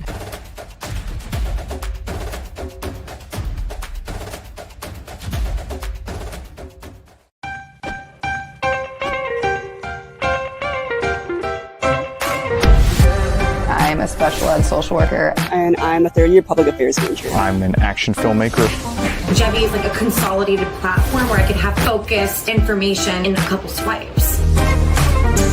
You can be another small voice that adds to a beautiful space. That's what I'm here for.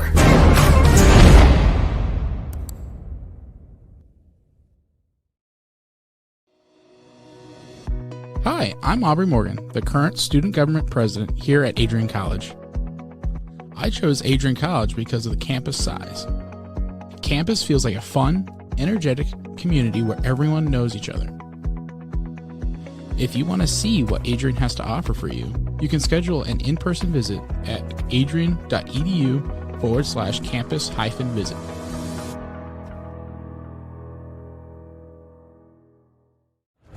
Adrian College is shaping the future of higher education and leading the way in innovation and excellence. Ranked first in most innovative schools and second in best value in undergraduate teaching in the Midwest by U.S. News and World Report, Adrian College is recognized for its commitment to innovation, quality education, and affordability. Offering 71 undergraduate programs, 13 graduate programs, and a 1-to-15 faculty-to-student ratio, our students receive personalized attention and a cutting-edge education. With state-of-the-art facilities, 10 academic institutes, and 50 competitive sports teams, Adrian fosters growth both inside and outside the classroom. From small class sizes to championship-level athletics, we provide the tools and experiences you need to succeed. Join a community that prioritizes your success. Start your journey with us, where your potential is realized. Discover Adrian College. Adrian College is a private liberal arts institution known for its diverse academic programs, strong emphasis on experiential learning, vibrant campus life, and commitment to fostering a supportive community. Want to visit Adrian College for yourself? Visit our website at adrian.edu/campusvisit.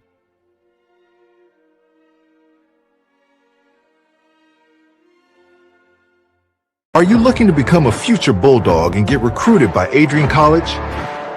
Do you display characteristics of tenacity, drive, and determination? With over 50 teams on campus, there are plenty of opportunities to further both your athletic and academic career. For all recruiting inquiries, head to www.adrianbulldogs.com and click on the Recruit Me tab at the top right of your screen. Your future with the Bulldogs is closer than ever.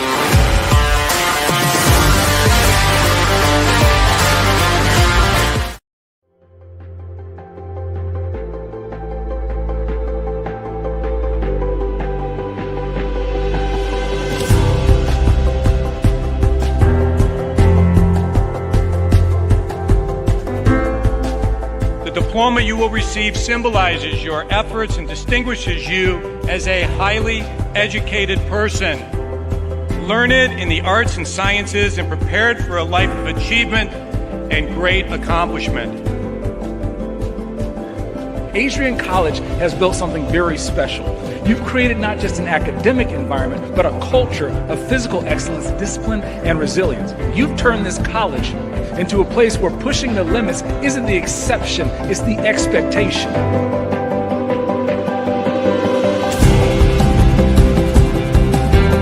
We leave here with countless memories, loyal friendships, and moments that have shaped our character far beyond what we could have imagined when we stepped onto campus.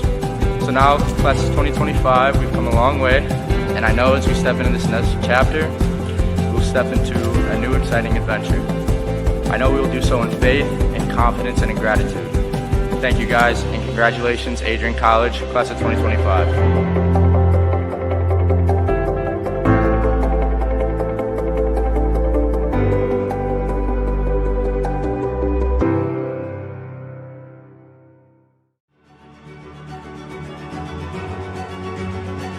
Before the achievements, before the celebrations, there's the work. Early mornings, late nights. Every challenge faced, every extra effort made. Every victory starts with preparation. We value leadership, resilience, and innovation. No victory without work. Because success isn't given, it's earned. Welcome to Adrian College. Bulldog fans, remember to follow Adrian College TV on social media. For game highlights and campus events, you can catch it all on Instagram, Facebook, TikTok, and X at AdrianCollegeTV.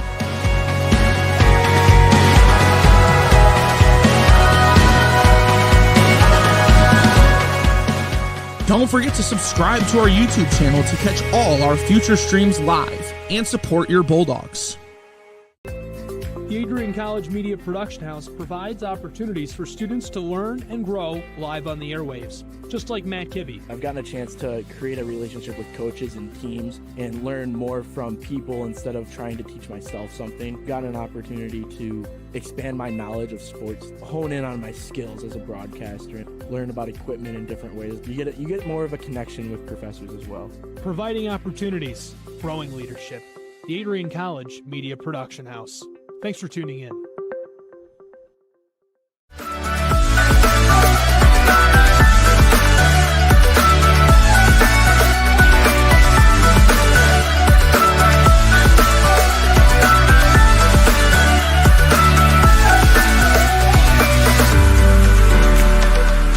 You stand today, students, on the threshold of a magical time in your life. A time of significant growth and introspection, self-awareness, challenge, and great opportunity. A time that you will always look back on.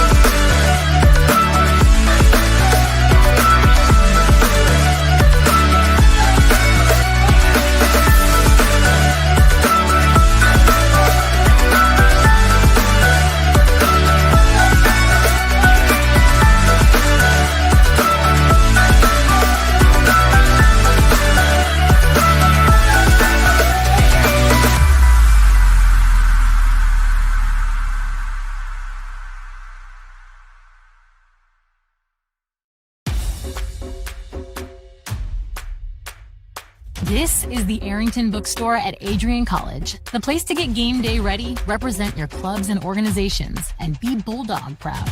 With a wide selection of merchandise and a smile at every visit, stop by inside the Kane Student Center to pick up your Adrian College wares and make it another great day to be a Bulldog.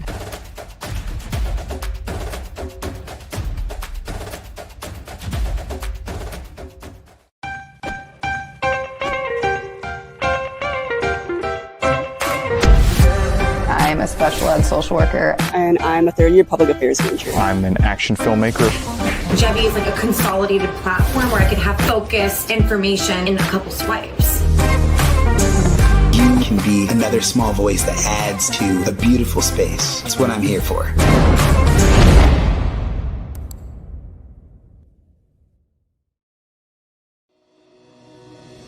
Hi, I'm Aubrey Morgan, the current student government president here at Adrian College. I chose Adrian College because of the campus size. Campus feels like a fun, energetic community where everyone knows each other. If you want to see what Adrian has to offer for you, you can schedule an in-person visit at adrian.edu/campus-visit.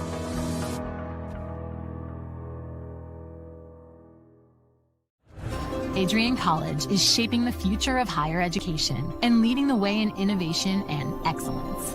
Ranked first in most innovative schools and second in best value in undergraduate teaching in the Midwest by U.S. News and World Report, Adrian College is recognized for its commitment to innovation, quality education, and affordability. Offering 71 undergraduate programs, 13 graduate programs, and a 1-to-15 faculty-to-student ratio, our students receive personalized attention and a cutting-edge education.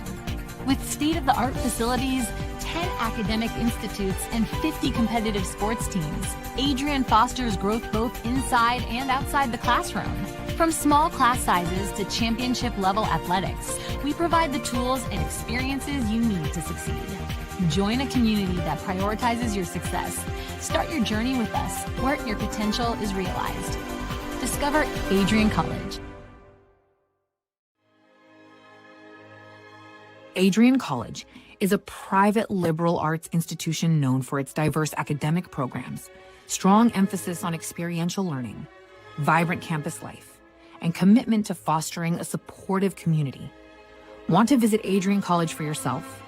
Visit our website at adrian.edu/campusvisit.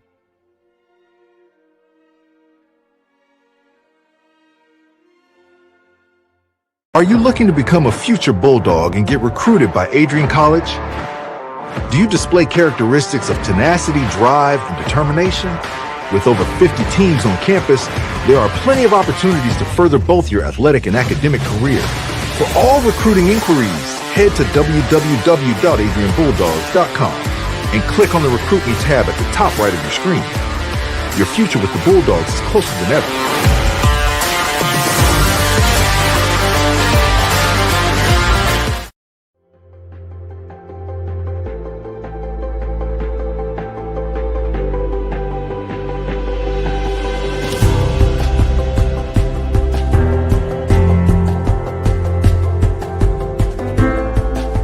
The diploma you will receive symbolizes your efforts and distinguishes you as a highly educated person, learned in the arts and sciences and prepared for a life of achievement and great accomplishment. Adrian College has built something very special. You've created not just an academic environment, but a culture of physical excellence, discipline, and resilience. You've turned this college into a place where pushing the limits isn't the exception, it's the expectation.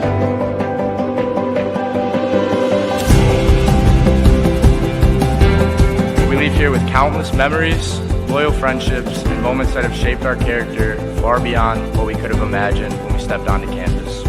So now, class of 2025, we've come a long way, and I know as we step into this next chapter, we'll step into a new exciting adventure. I know we will do so in faith, in confidence, and in gratitude. Thank you guys, and congratulations, Adrian College, class of 2025.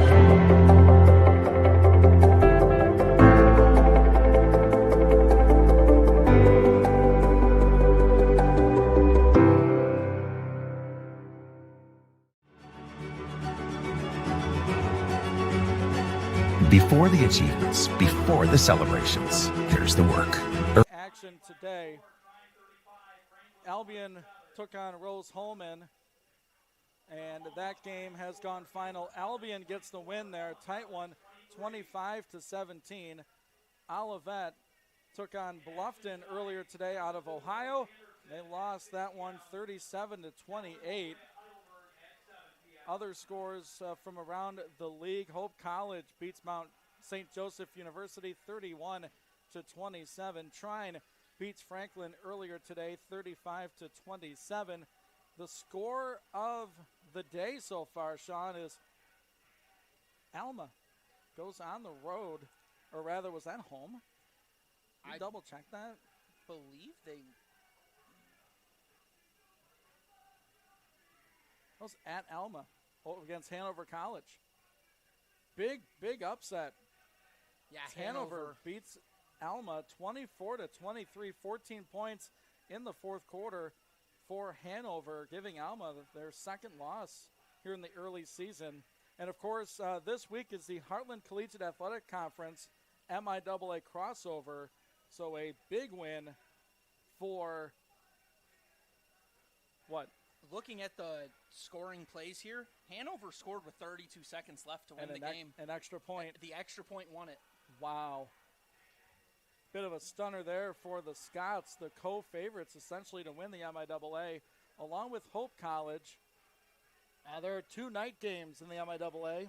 Kalamazoo hosting Anderson at 6 o'clock, and then the late game over in Heidelberg University, Calvin taking on Heidelberg. So look at the MIAA. There you have it. Bulldogs here over Manchester University, a 20-0 score. We're hoping to be joined in the booth by Adrian College President Dr. Jeffrey Docking in our third quarter. Right now, we'll look at some numbers from the first half for Adrian College. And look, you haven't given up a point, so we're going to start with the defense. So what a first half for Bennett Gildy, a linebacker, putting up some numbers, Sean. Yeah, 5 solo tackles, 4 assisted, 1 tackle for a loss, 9 tackle. The tackle for a loss ended up losing the Spartans 9 yards, and he's really led the way. But this defense as a whole has been flying all over the field, but they've had to, right? It hasn't been the normal, what we've seen. Normally, they're getting 3 and outs. They don't have an opportunity to put up 9 tackles in the first half because they don't have that many plays to run through. In this game, the Spartans have been doing a great job at getting first downs or making it an easy decision to go for it on fourth. So far, that's made it to where the Bulldogs have had to make more plays. Yeah, well said. And if you really turn our attention to maybe the big bugaboo in the half, kind of for both teams, the special teams. Manchester misses a makeable field goal. Adrian takes possession. They drive down the field, and they miss what was a makeable field goal. The Bulldogs had a botched extra point opportunity. So if you're Coach Joe Palka, you have the special teams, and I think you do have some focus things, some mental things, some offside penalties defensively, a false start offensively here or there. It hasn't been a perfect game. It's been a good game. It's kind of hard to come back after the game they put up last week where nearly everything was perfect for AC. Well, we heard Coach Palka talk in the pregame interview that you conducted, and he said homecoming isn't for the players, it's for the fans. Players need to focus on the game. And I think some of these festivities have kind of creeped through the brains of some of these players because they're making mental errors they don't usually make. And that's just not something you can control. You can say every single time, hey, it's not, focus on the game, focus on the game, focus on the game.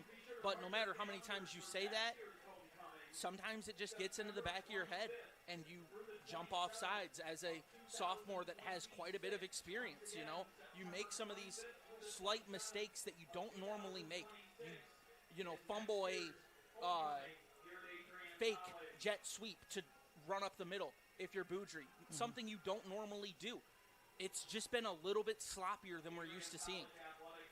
That it is, and they've atoned for some of that sloppiness, right? They've kept Manchester off the board, and you look across the league. Alma lost a football game today, a game that I don't think a lot of people thought they would falter in, and you have to assume there were some mistakes in there by the Scots, and credit to Hanover for finding a way to win that football game. But if you're the Bulldogs, they've gone through that adversity.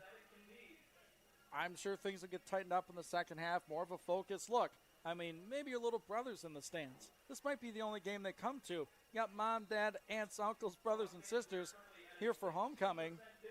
And it's no doubt, it does creep in. It was a very good first half. We'll see if they can make the second half great, because if you're a fan coming to the game and you see what this team's done the first 2 weeks, you're expecting 49-0 again here at halftime, and that's just not what's transpired. Not to say the second half can't be great, but I'm sure lots of things to discuss in that locker room at halftime if you're Coach Joe Palka and company. So, Sean, we did numbers for defense. Let's flip over to offense. A good first half for Noah Boudry, passing touchdown, a rushing touchdown, 12 of 18 today for 155 yards. What I really like watching Noah play, he doesn't make a mistake. He doesn't make a throw where you're going, what was he doing on that play? He does the smart thing more often than not. Almost every time. Incompletions, he's not throwing incompletions that turn into takeaways. No, and he threw one incompletion where you could have questioned you could have ran that moniker of what was he doing, but he was throwing a ball to a receiver that got bumped. So he's trying to draw that defensive pass interference.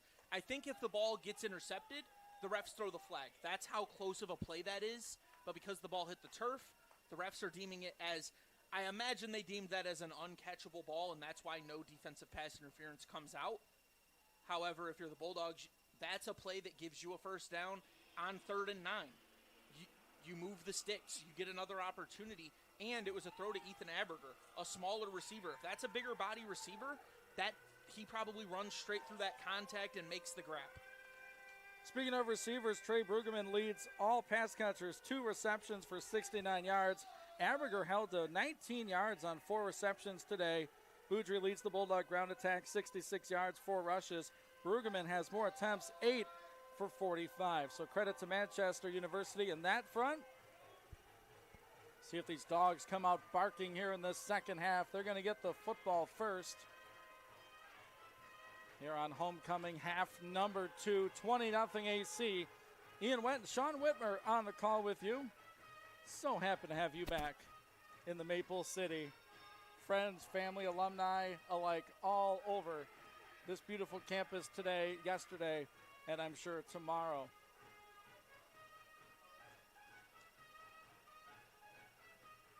Quincy Dorsey goes back deep. Tyler Morgan back there as well. We saw Morgan run the football a couple times last week. See if they do kick it to a Bulldog return man. It's going to be the young kicker, Grant Ridgway.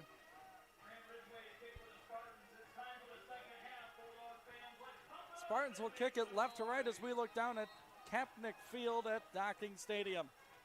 Here's the run-up ball at the left hash of the 35. It's a short pooch kick. Bounced at the 13, picked up right there by Dorsey. Far side of the field, 20. Upended at the 24. Tackle made by 40. That's Ethan Skinner. The tight end's been all over the field for the Spartans. Obviously the first kick return opportunity of the day for the Bulldogs, but when Aberger hasn't had a chance to get loose and he has such dynamic ability with the ball in his hands, I'd almost rather put him back there for a kick return in a situation like this. Keep him involved in the game, and we know he can do it because he did it last year and he's their punt returner, so we know he has the skills. Dogs break the huddle. Boudry in the shotgun with Brueggemann to his right. Fakes a pitch that way, rolls left, looks for his tight end Brumley. He's got him right there at the 28. Brumley to the 30, the 35, and the 40, 45, 50. Brumley rumbling, stumbling down to the Manchester 34-yard line. How about that run after the catch for big number 6? Well, I don't have the numbers off the top of my head, but I'm pretty sure that's the longest catch of Ryan Brumley's career. Normally, he's a catch and get hit type of guy, but he's very sure-handed. Right there, he was rumbling, bumbling, and stumbling. That he was. Drew Calvert, nice block out there. The other tight end, the sophomore, brother to Jake Calvert, Bulldog starting quarterback last year. Sure his family's enjoying this homecoming. We do have an injured Manchester player walking his way off the field. It's Ethan Witz, a freshman linebacker. A lot of young players on this Manchester roster. Yeah, and on the flip side of that, Brumley, opposite of a young player, he transferred here from Siena back in, I believe, 2023 was the year he transferred here. And Ryan Brumley is just that was his first season playing here, mind you. But Brumley is one of those guys that spends every day in the weight room. Roommate of mine back when we first got on campus, and every single day he's going to the weight room, sometimes 2-3 times a day, just one of those workhorse type guys. Bulldogs opening possession of the third quarter. Boudry pulls the ball from Brueggemann, chips it off to Aberger. He's out of bounds after a gain of about 4 to the near side of the field. I think people get run pass option confused quite often, where there was actually a passing element off of a run fake. Another catch for Aberger in a row, by the way. Boudry's alone in the shotgun. Spartans show pressure up the middle. Now they back out for the moment. Dogs block it well. Pass to the outside. Catch made. Getting through that is Whitaker. Whitaker to the near sideline. He's got a Bulldog 1st and 10. Is this a coming out party for Braden Whitaker? Nice grab. Nice stuff after the catch from 16. Well, he's putting it on tape, right? Yes. And it's curls, it's hitches, it's comebacks. Whitaker is turning that big frame back, showing his numbers. Boudry near side, Aberger for about 5 as we near 20. What are we at unofficially? 16. Now again, we're considering catchable passes. Bulldogs move in here in this third quarter. Opening drive. Minute 50 gone by. Bulldogs in the red zone. It's a 2nd down and 6 from the Manchester 12. Aberger in motion. Hands it off to him. Here goes Ethan in space. Tries the edge. Gets to the sideline. Nearly stumbles. Dives toward the line to gain. He is right on it, and they are going to move the chains for a 1st and 10. I believe that goes down as a catch as well, Sean. A little pitch out there by Boudry. That might be handed a run. off. Yeah. That's a very close, wishy-washy situation. Boudry, jump ball, got it, Whitaker, touchdown! What a drive to open the half. Whitaker from 6 yards out, the far side on the pylon. And how about that? Whitaker goes deep into the corner for a little back shoulder fade, and doing so ties up the receiving touchdown numbers on the year. Defense was confused. Whitaker got behind him. TJ Merritt Jr., good luck, young man. Got all sorts of turned around. Whitaker goes up for the grab. Another touchdown score for the Bulldog wide receiver. Snap is high. Nice hold right there as Boudry boots it through the uprights off the James F. Thomas Pavilion in the south end zone. Bulldogs, do you think they got a fire lit under them at the halftime break? Dogs march it and score 6. Extra point makes it 27-0. We'll take a 30-second break. This is Bulldog football on the Adrian College Sports Network. If there was one word I was going to use to describe the communication arts program at Adrian College, it would be unique. Students find themselves on the radio, in front of and behind the camera, and directing their own programs. Students learn in a personalized environment that sets them up for a world of opportunities. Are you ready for your moment in the limelight? Learn more about the Rush Communications Center and Adrian College's communications program by visiting adrian.edu today. We are back on the Adrian College Sports Network. Bulldogs drive the field and score an opening half touchdown. Extra point makes it 27-0 here on homecoming as Boyke sends this one through. It's going to be fielded and dropped in the end zone. It's going to be trouble coming out. Gets to about the 5. Ball's on the ground. Bulldogs surround it.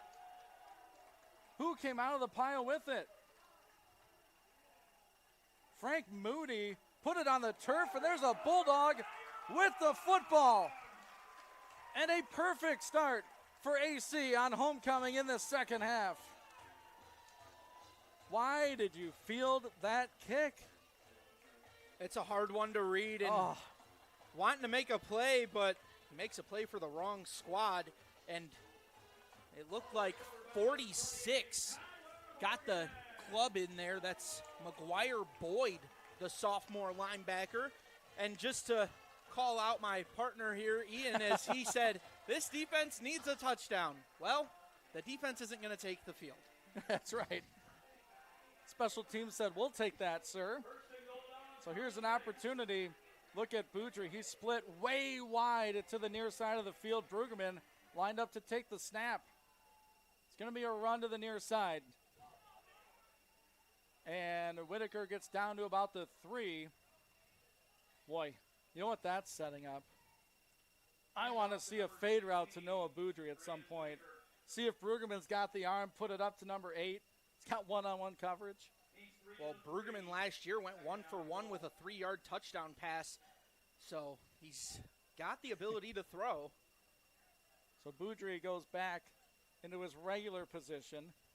2 receivers tight to the near side of the field. One of them, Brady Raymond, a tight end, former quarterback. Aberger goes in motion, and a false start will move this thing back 5.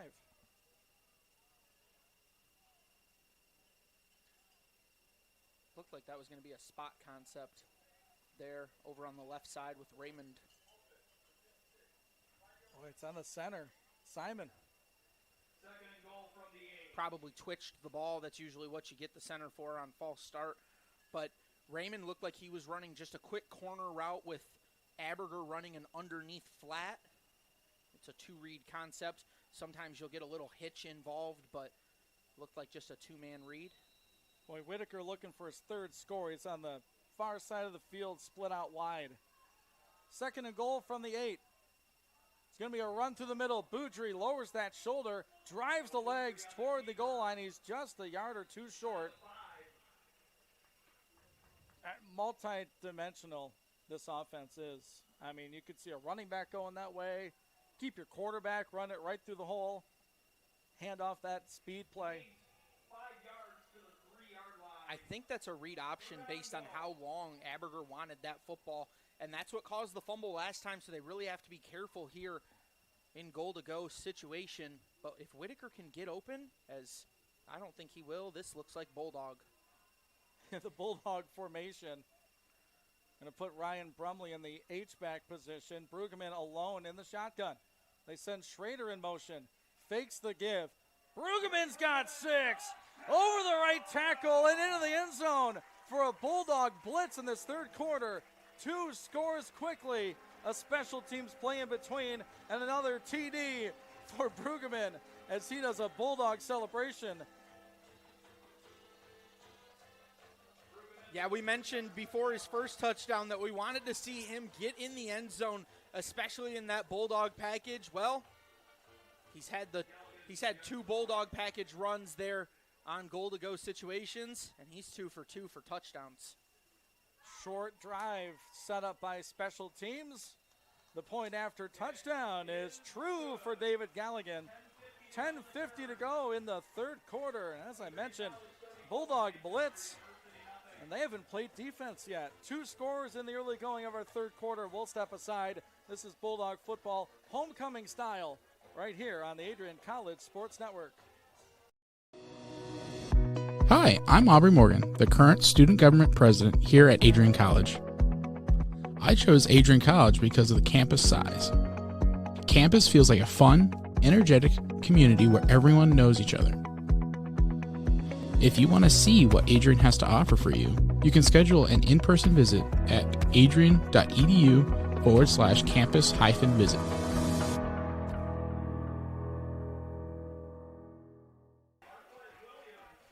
Welcome back to Docking Stadium here at Adrian College.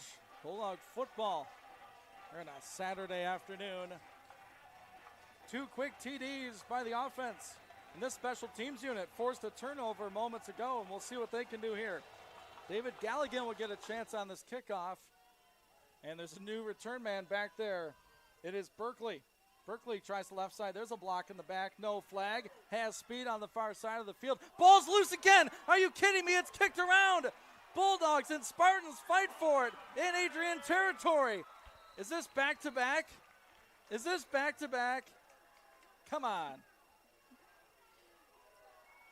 Oh, who's got it? They're giving it to Adrian College. Dig down in the record books. That's back-to-back kickoff coverage, fumble recoveries. And that might be the longest fumble I have seen, except for, I believe it was Florida State that fumbled the ball about 99 yards. However, what I will say is, jokingly in the break there, I had said, let's see if the defense can get a touchdown, and same result. Well, the defense needs to start warming up. They're getting tight. They haven't played a snap in the second half. I'm also pretty sure they'd be okay with that. Yeah, just they are.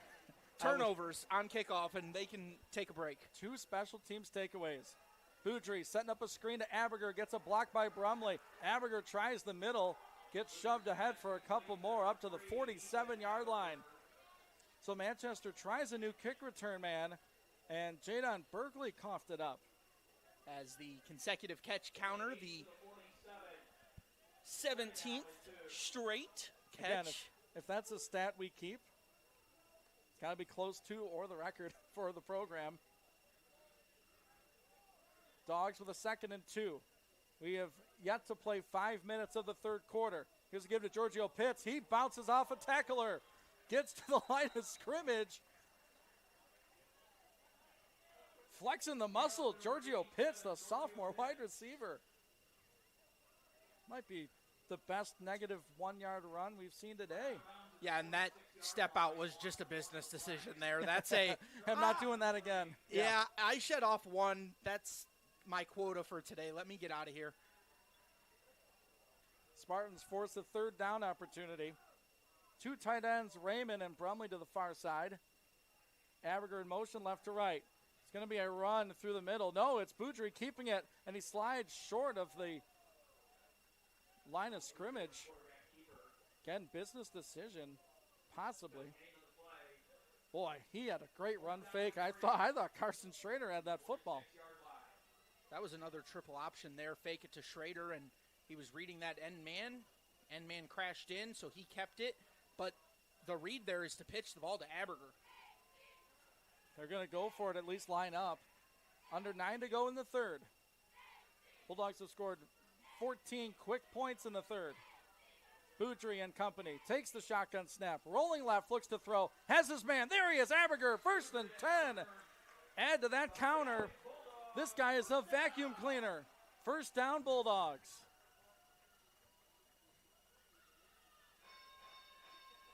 Aberger just runs his route to perfection, understands where the sticks are, and he gets that first with ease. Schrader stays in the backfield with Boudry in the gun. Looking left all the way, a duck, and that's through the outstretched arms of Braden Whitaker. Boudry says, my bad. We agree, not his best throw. It's unfortunate, too, because when you can hit Whitaker on those curl routes, it seems like it usually goes for 6 more yards because he's going to break the first tackle. So just hit him right in his numbers and let him do all the extra stuff. Adrian still averaging over 8.3 yards per play. Look at all this motion in the backfield. Power formation. Giorgio Pitts in motion. They give it to the speedster, 87, tries to find the edge. He gets a couple as he sprints to the Spartan sideline, picks up about 3 or 4 yards. Well, it's clear Pitts is the immediate substitute for Aberger. They play very similarly with speed and making plays in space. Pitts is just running things out of possession as now they have 3 tight ends on the field. Keeping Brady Raymond out there, the young man from Pinckney High School. Came in as a quarterback. The Bulldog quarterback right now, Boudry, has Schrader behind him in the pistol. Fakes the run. Keeps it rolling left. Looking, he's got Calvert. Instead, he's going to run. Boudry with a 1st down and more, or rather, that is, Boudry the 1st down and more. Well, I thought Drew Calvert, tight end, had space in the secondary as we have an injured player, and that might be why Calvert was open. Looks like a Spartan's down. I believe it was number 45 for the Spartans, but they don't have a 45 listed on their team. So I'm not quite sure who it was. It was definitely 45 limping to the sideline, so I'm not sure, but it was on the far side of the field. Right. A little number change on the bus maybe threw off the commentators. So Boudry gets the 1st down with his legs as he continues to do things. 8 minutes and counting here in the third. Run through the middle. There's some space for Schrader. Steps and cuts through the secondary of the Spartans down to the 15 of Manchester. Boy, in this third quarter, as I think what these fans expected in the first half, these dogs are barking. I like the half-house formation there for the Bulldogs when you have Aberger as a wingman and you can send him in motion for the triple option. Empty backfield for Boudry. Spartans bring pressures, got to throw a quick batted back in his face. Nice rush there for number 9, Zaire Sullivan, the linebacker.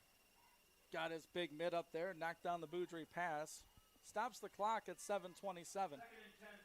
I believe it was intended for Aberger, but not a catchable ball. Right. I didn't say it was. So we keep things alive here. Also, Aberger and Whitaker on this drive both have 3 touchdowns coming into it. Aberger hasn't had one yet today, so we'll see if one of them will take control of the touchdown leader. Bulldogs have run 50 plays, 416 yards of offense. Boudry looking for more. Throws end zone. Got him in. Touchdown. There he is, Ethan Aberger. Right on cue. Touchdown. AC, but hang on. Flag on the Spartan sideline.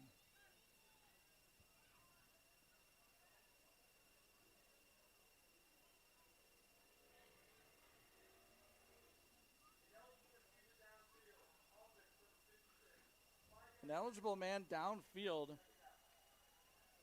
And it's another penalty on Isaiah Simon, the center, as there was that RPO got caught up in the wash, and that's the right call if you're the official.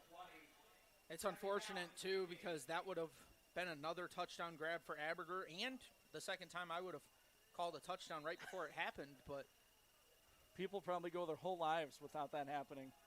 Here's Boudry, sideline throw. Might have been tipped on the way through, but they're going to say catch made.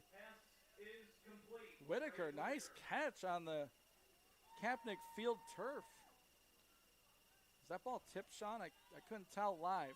It looked like it was either tipped or just floated a little bit too much, left some touch on it.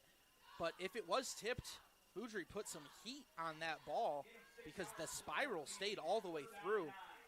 So 3rd and 9 for Adrian at the Manchester 14. Leading 34-0, looking for more. It's going to be a run. There's some room for Schrader. He's going to waltz into the end zone for a Bulldog score. They fooled all 11 in white, and number 0 takes it in for 6. Yeah, and celebrate that one, young man. That's your first touchdown in a Bulldog uniform, and the blocking was great. Bryce Keller got to the second level. He really sealed off and allowed Schrader to read it. You're always told as a running back, you read the behind of your lineman upfield, and you just cut off that, do what they tell you to. They've now scored as many points in less than 10 minutes of our third quarter than they did the entire first half, and now they've eclipsed it with the Jack Boyke extra point. Carson Schrader, welcome to Adrian College. The long touchdown run makes it 41-0. We'll step aside for 30. This is Adrian College football on the Adrian College Sports Network. Bulldog fans, remember to follow Adrian College TV on social media. For game highlights and campus events, you can catch it all on Instagram, Facebook, TikTok, and X at AdrianCollegeTV.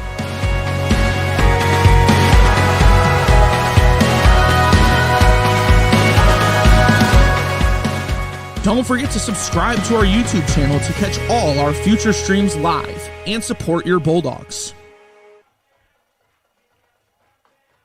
Welcome back.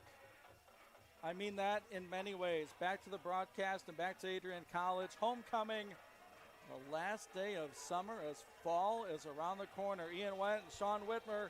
Bulldogs have seemed to figure things out here in the third quarter and now lead at 41-0. Jack Boyke's kickoff will not be fielded, and that is a wise decision by Jaden Berkeley. Well, we didn't say it that time between the breaks. Sorry, guys. We wanted the defense to have a chance to shine. Be interesting if they could get a defensive score here for the Bulldogs and really show that all facets of the game have turned around. I need to check my live stats. This will be the first snap offensively for the Spartans. It's at 6:39 of the third quarter. Yeah, we talk about the Bulldogs' defense potentially getting stiff. How about the offense? Yeah, that's right. The Spartans drew up some game plan when you were down 20-0. Now you're down 41-0 and haven't taken a snap yet. Here's the QB Hall. Gives to the middle, met by a wall of Bulldogs. Andrew Van Dyken on the fun. Not too much there for James Lewis. It's a guy I don't want to run into. As seems like maybe an unfortunate circumstance for the Bulldogs here is looking down on the sideline. Greer doesn't have his helmet with him. He was in for that Hail Mary attempt there at the end of the half, and he was the one that gave the effort and came down on the turf. He's walking around fine, just might be something small, insignificant, but don't want to risk anything further. Now under 6 minutes remaining third quarter. Hall takes, and what do we have here? More laundry. Maybe some movement. Well, there's been plenty of flags in this football game, and that's not what you want if you're the Spartans. But just the mindset, right? You go to the locker room, you're down 20-0, and you're the offense. You go, well, worst case scenario, Adrian scores and goes for 2, so we're down 28-0. The next snap you get, you're down by 21 points. I mean, that's mentally, that's just tough to fight through. See what Caleb Hall has. The lefty gives through the middle. Couple yards up there for his running back. That was the freshman DJ Plattner, who we seen throwing the ball a little bit in warm-ups. Curious if they intend on getting some trickery there with a halfback pass, or maybe he'll run their Wildcat formation and throw the football for him. Another freshman for Coach Van Hunt. 5-11 and rolling here in the third. Bulldogs have 3 looking to rush. Throw to the left. It's wide and incomplete. So not only do you not get a snap until inside 7 minutes, you commit a penalty, and you're going to go 3 and out, and your punt unit is on the field now. Update on the Greer situation. So he definitely doesn't have his helmet, and now they're going to offense. Still has not received his helmet back, and he seems in good spirits, so that's what you want to see. He's smiling on the sideline. He's congratulating his receivers, but also probably why we've seen Giorgio Pitts and Brady Raymond as much as we have so far in this second half. Angel Estrada can't handle that snap. It's in the end zone. He's going to slide on it and limit the damage. That's a 2-point safety. How about special teams in the second half? We talked about that in the first. Does that go in the books as a defensive score? I believe so. So we've said it for the last 3 drives. The defense finally gets on the field, and they finally get the defensive score. That's right. So 43-0 is up on the board. That was just a high snap to Estrada. Did get his hands on it, but couldn't bring it down. And things go from bad to worse in this third quarter for the visiting Spartans. We have a conference after that play. Might just be to clarify the situation on a safety, the ensuing kick. Doesn't happen very often. That snap was just over the head, but he got his hands on it.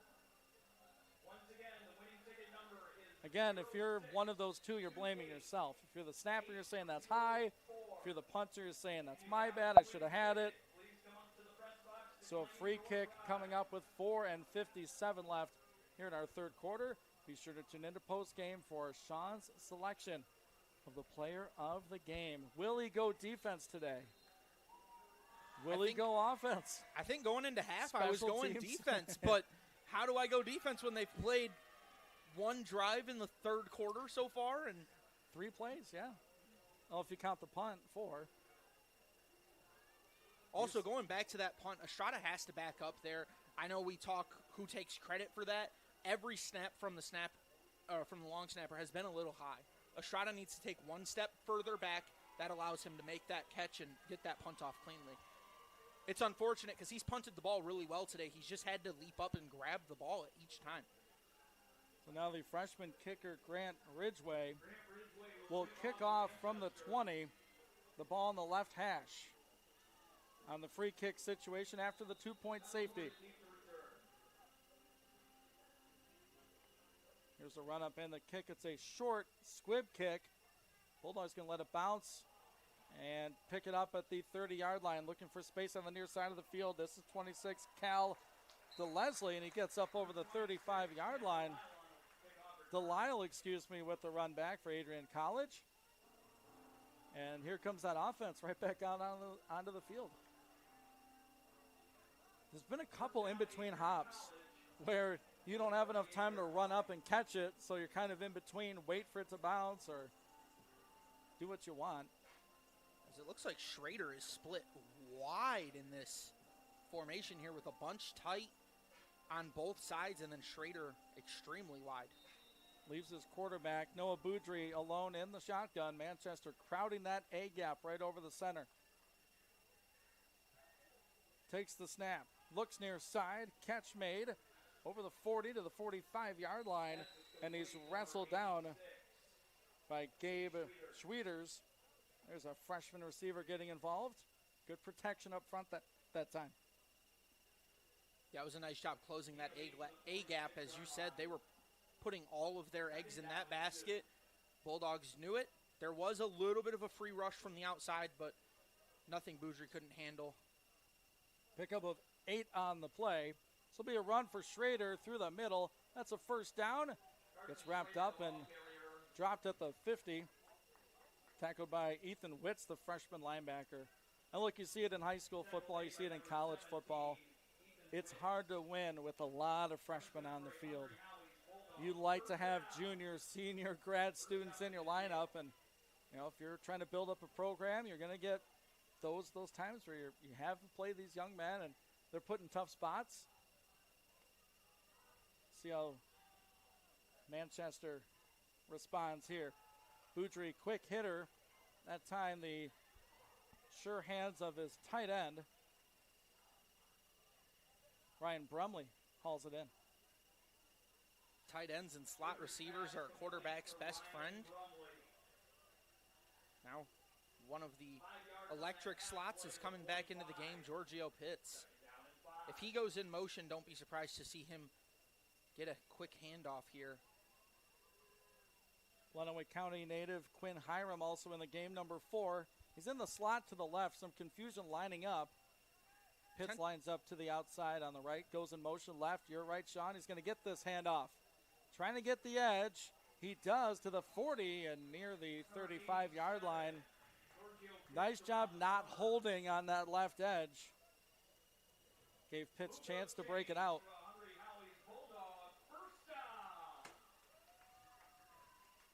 Yeah, and Pitts does everything he can there to just bounce that to the edge and avoid any contact. He doesn't want to get lit up. Boudry alone, trips to the right. 2 stacked on the left, tight to the line of scrimmage. Bulldogs barking out protection. Boudry goes right, now middle, low throw. Nice snag by Brady Raymond in traffic. They say no, incomplete. The far side official says no catch for number 7. It's interesting for that official to call the incompletion as he's the furthest from that play.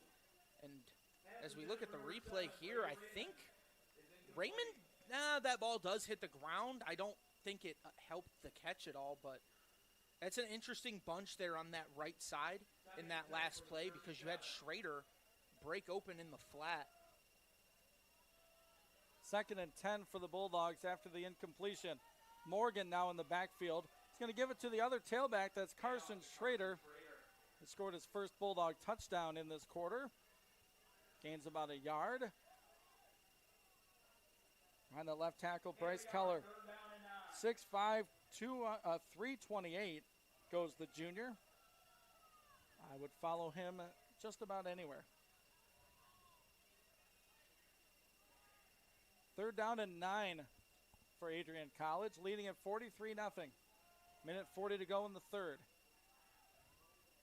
Boudry goes to the air. Has his check down man. Schwiertz with the catch. Makes a move near side. Gets to the sideline. Bumped out at the 20. Landon Christian, number 10, Lavarian Campbell. 2-way player. Takes him out of bounds. Nice movement after the catch. Yeah, that's a play where your wide receivers coach Hunter Bonza and Jeb Palka are sitting there and they're saying, just go down, just go down, just go down. He starts running backwards, but he did a good job at creating extra yards for himself and avoided potentially getting pulled from the game if he loses yards there. Dogs with a fresh set here from the 19. Pulls the ball to Schrader's belly. Man open, and Boudry missed him on the run pass option. He was looking for Brady Raymond. Boy, just stuck behind that defense. That might be the first or second true miss from Noah Boudry today. And that's a righty rolling left. That's tough. And I think the last true miss we've seen from Raymond today was the same situation, RPO going the other way, where he was also rolling left, throwing back across the middle to a wide open man and just left it a little long. Boudry's put it in the air 33 times, 23 completions for 275 and 2 scores. Sends Quinn Hiram in motion, then he throws it out that way. Quinn gets a block. Stutter step to the 15 and pushed out right there. And the Onstead Wildcat picks up a Bulldog 5-yard gainer. So we are inside 50 seconds to go in the third.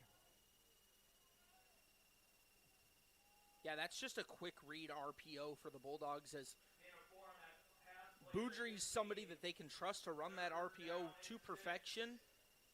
in a situation like that, I'd almost give it to Schrader and just keep it safe. But at the end of the day, they picked up some positive yards. So 7 of 11 on third down today. 6 on the play clock, and we have a whistle, timeout on the field. Some Bulldog confusion, I believe. And that is the case, so with 20 seconds to go in the third. We'll keep it right here and just remind you what's happened in the MIAA today. Hope College gets a win at home against Mount St. Joseph University, 31-28. Trine University gets the win over Franklin, 35-27. 3 other early games. Albion gets a victory over Rose-Hulman, 25-17. Olivet suffers a second straight loss, this one to Bluffton, 37-28.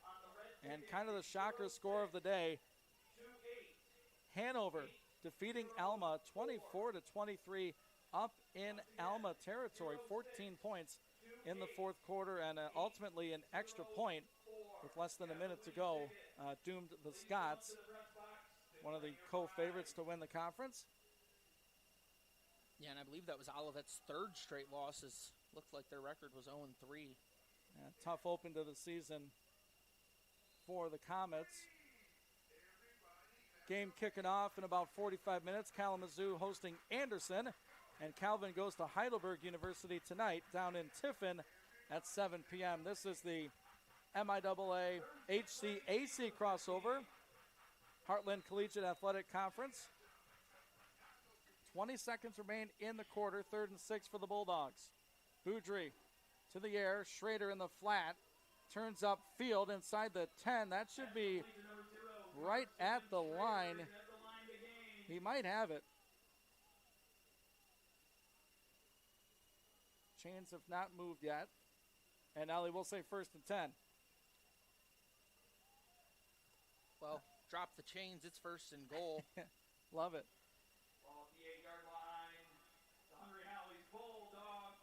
Haven't seen too much of Trey Bergman, but Adrian really hasn't needed to see much in that third quarter. We'll keep it right here as we are getting into our break between the third and fourth quarter. Do this on the fly. It's quite all right. Yes, we are. We welcome into the booth Adrian College President, Dr. Jeffrey Docking. Great to be here. Great to be here, boys. Absolutely. And what a performance the football team's putting forth. We'll talk about them in a second. There's something large and inflatable down the street. I really want you to talk about that beautiful new facility down there. Yeah, our congressman told me the first time he drove by it, he called the Defense Department because he thought we got invaded. But we're all good. No, you know, we have a trustee, God rest his soul, Dick Sweeby, who's wanted to do that for years. And he gave us a tremendously generous lead gift. And we used it, and we found some additional donors for it, and we have a little bit of money left over from some other gifts we had gotten. And it's all paid for. It's got football, rugby, lacrosse, and soccer. We'll have a scoreboard in there and a big American flag for the Pledge of Allegiance and the Star-Spangled Banner. And we're good to go. So it's going to be great. I'll have to make my way down there tonight. Haven't had a chance to. Other buildings and facilities over at the Arrington. We're getting close to cutting a ribbon on that, too. A nice state-of-the-art addition. Yeah, they tell me that's going to be done in about a week and a half. I can't imagine it will be done that fast, but you want me to stop being until you see this play? Sure thing. New quarterback, or no, it is Boudry. Noah rolling out. He's got pay dirt. He throws low instead. Helps out his teammate. Touchdown, Brady Raymond. We'll see if it stands. Where did he let that football go? As of now, it's a Bulldog score. There is an injured Spartan on this play, so a lot going on here. And there's no real video replay to look through. I never got an official call for a touchdown or not, or an illegal forward pass. Such escapability by this young man. It's a clean catch by Raymond, but he looked to be behind the line. Threw it from the 5. Legal. Yeah. So Raymond there with a great job at making the trap catch. Unfortunately, he wasn't able to do that earlier, but he got everything under that ball. It's an injured Spartan in the end zone. Back with Dr. Docking, a week to cut that ribbon? Yeah, well, that's what they say. We'll see. But, let me just tell you real quick what it's got in there. It's got a player's lounge. So, the kids can use it, during the week. It's got a shooting room so they can practice their skills. It'll have a video room, very similar to what they have at the D1 schools with, beautiful seating and whatnot. And then it'll have a loge box, which has a sort of a bar-type feature behind it, so you can put the garage door up, much like you can do at WOW, but then walk out into the loge, and like you have in big stadiums. And it'll be very, very unique. It'll be very special, I think. Good to see the Manchester player getting up and walking off with some assistance from their training staff. I don't know what you had to do with the weathermen to change homecoming weather from this year to last year. Last year was a monsoon. This year, much better weather, and the fans have shown up, and the parking lot was great. The parade was very nice, all the different stuff we have for the community, and for alums and family to come back and celebrate the college. Yeah, I described it as a beehive. I mean, it was really just buzzing out there between the petting zoo and the kids being able to ride the little train around and take home free bunnies and, free tattoos for the little ones, pony rides. I mean, it was even, I think they had snakes and crocodiles out there. Yeah. They pretty much had a whole menagerie. But, no, it's a lot of fun, and it's good to have the community in. The extra point from the freshman kicker is up, away, and good. Let's talk about this football team as they've hit the half-century mark for the second straight weekend. 50-0 Bulldogs over Manchester. What this coaching staff has done in 2 years is simply incredible. From 1-9 to beating Valpo in week 1. I mean, just from your side of things, Dr. Docking, you were involved in the hiring process and you decided to go with Joe, and you have to be liking that decision thus far. Yeah, he has done this in about, half the time I thought it would take. I thought it was a 4 or 5 year plan. He did it in a year or two. Quality guy, quality staff, high expectations, excellence matters. The kids he's bringing in are good in the classroom. They behave themselves in the dorms. They're really just a quality group. And you can feel it. I'm sure you boys have felt it. You get around them and, there's good morale. I've been to a number of practices, and it's fantastic. Yeah, I was a former player. I came in, my last semester was Coach Palka's first semester with the team, and you could feel the just change in everything going on, from the way spring workouts were ran, the way that players were treated, the way they treated each other. Just everything felt closer instantly. Well, that's great to hear from the inside. I had people tell me they literally went to the first meeting with Joe Palka. And kids who had quit already and said, okay, I'm coming back next year. Now that's the impact he made on them in literally a 45-minute meeting. So, he's just a stand-up guy. And you can see it and feel it, as his boys are too, his staff. And we've won 2 championships during my years here, but this year feels different. Really does. And who knows? Maybe I'll be regretting saying that, but I think we got some W's this year. I really do. Well, after the first 2 weeks and change, things are looking real good for Adrian College. I mean, going back to campus, what else is there to improve upon? I mean, you got an indoor athletic facility, you got some additions to the hockey rink. Is there anything you can kind of drop on us here in the near future? Yeah, in fact, I can give you 3 or 4 things real quick. I guess since we're at a football game, I'll talk about athletics. We have a new rugby field. It's only about half done. Okay. Quick catch and run out there by James Lewis. Got to squeeze in some commentary here. About 8 yards on the pitch and catch. So the rugby field's got to get done. I need a scoreboard. We need stands. We need a recruiting box. We need some dorms. Better yet, tiny houses. Better living arrangements for our students. Second down and short for the Spartans. It's still Caleb Hall in at quarterback. 2 running backs on either side. He's going to give off and a counter play to the right. Find some space in that Bulldog front line. That is DJ Plattner, freshman tailback, 5'8", $180. Yeah, and on the academic side, believe it or not, we need to make some big changes to our library. Since the internet has become the internet, students really don't check books out of libraries anymore. I asked my class recently, I still teach every other year, you guys checking out books, and no one is. So we need to get a lot of those stacks out of there and put in study rooms. People want to have small rooms they can get together with groups with. So it's still a lot of work to get done. There's always something, right? Yeah, I'll be raising millions, trust me. Manchester from their own 39, 1st and 10. Run this time again to Lewis. Tries the edge. There's a Bulldog there to grab him and throw him down. 52 at the impact play. Mike Bethune, the sophomore linebacker.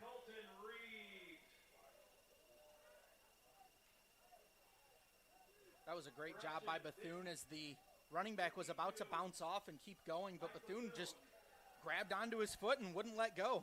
Held on for dear life.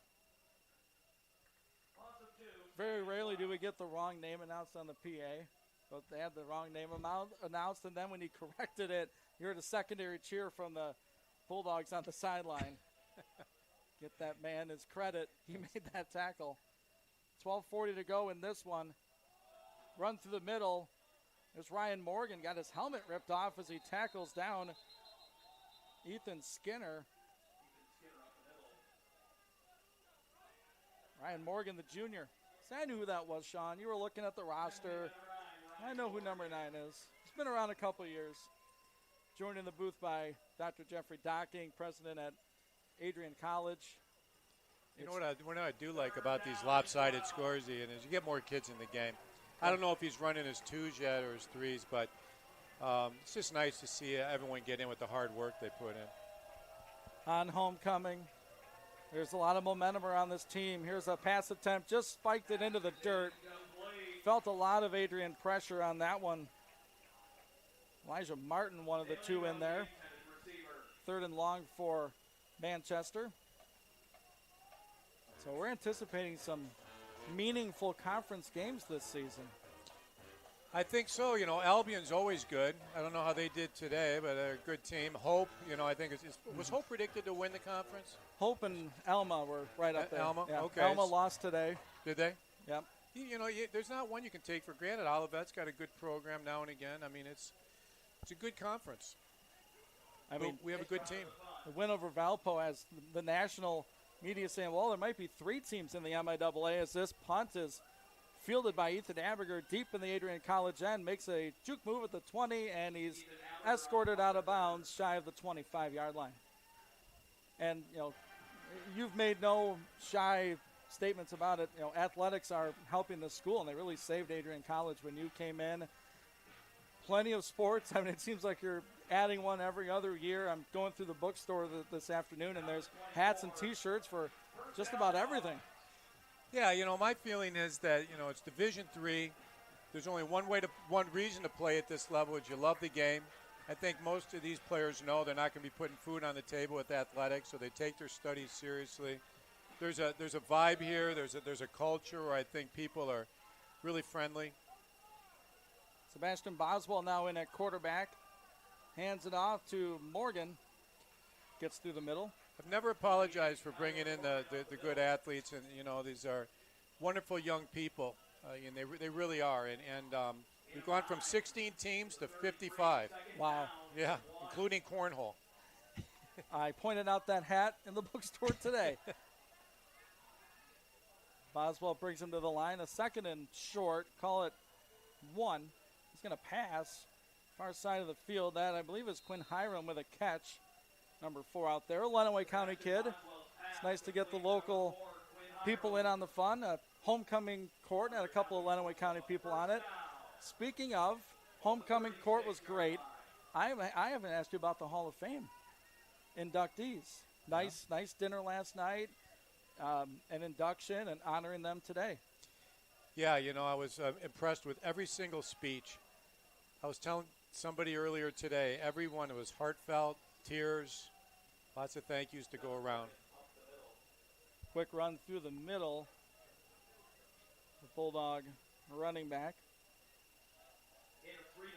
Tyler Morgan. You really realize at that Hall of Fame induction how much this place means to people. Bulldogs going quick. Morgan tries it again, cuts it back. He's got some room. Morgan with a juke in the secondary. He's tripped up at the Manchester 35, maybe 34-yard line. Things just opening up through the middle for a Bulldog first down. I got to tell you, the chocolate cheesecake last night after that dinner was unbelievable, too. Shout out to Sodexo. Best chocolate cheesecake I've had in ages. I dug into a second piece before I realized I needed to slow down. Save some for today. Yeah, exactly. Yeah. We'll give it to the end of this drive, and then we'll let you free. All right, I'll take it. Let's see what Boswell can do. Your school president is watching. He's going to throw this one wobbly into the flat. It's going to be short of his intended receiver, Blake English, the freshman. So Bulldogs up here, 9:53 left in the fourth. 50-0 is the score. Let me pop a question to you two boys. It seemed like the first half was more of a battle than the final score would indicate. I thought that might be good for the team, that they needed to fight. What did you guys think? I think I would like to be a fly on the wall in the locker room. I don't think Coach Joe was too pleased. There were plenty of mental mistakes. They really showed it in the third quarter that this team's focused. Here goes Morgan with some speed. Turns down the afterburners. Hurdles a man at the 10. Oh, boy. Wow. Get airborne, 28. Wow. Put him on the track team. That's right. Got some two-sport athletes in this program. Look at this. Up and over. First and goal from the 10. Frank Moody. Welcome to the wrong end of a poster. My goodness.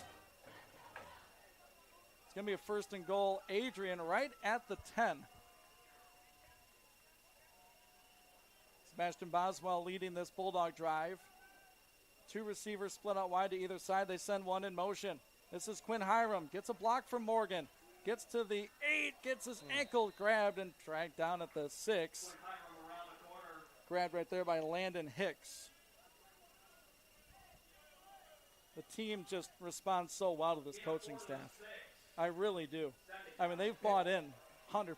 You know, the other thing is that football, I don't care what anyone says. Yeah, we're a big hockey school, baseball school, football sets the tone for the whole year. Don't you think? It really does. You get off, out of the blocks quickly in August with a great team. Everybody seems happier on campus. A little bounce in everybody's step on the way to class. Even for the 8 o'clocks. Boswell's going to try it himself. Stumbles at the 5, keeps his feet into the end zone for a Bulldog touchdown.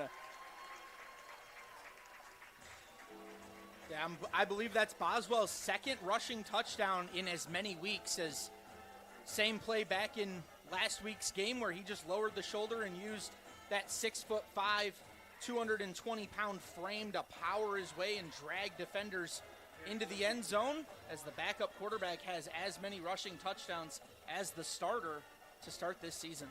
So the tall quarterback goes low, and the shorter running back goes up. That's You're football. winning, everything's going well. That's right. Here's the extra point by Boyke, aiming for the neighborhood. Oh, it comes back in the field of play. Does this mean I get kicked out of the box here, boys? I think that's it, Dr. All Docking. right. We appreciate the time as always. You're a busy man, especially this weekend. Nice talking to you. Yeah, appreciate all you do for the college. Your talent is amazing. Thank you. Thank you. All right, we are going to step aside for 30 seconds. A Bulldog kickoff when we return here on Homecoming. This is the Adrian College Sports Network. Adrian College is a private liberal arts institution known for its diverse academic programs, strong emphasis on experiential learning, vibrant campus life, and commitment to fostering a supportive community. Want to visit Adrian College for yourself? Visit our website at adrian.edu/campus visit.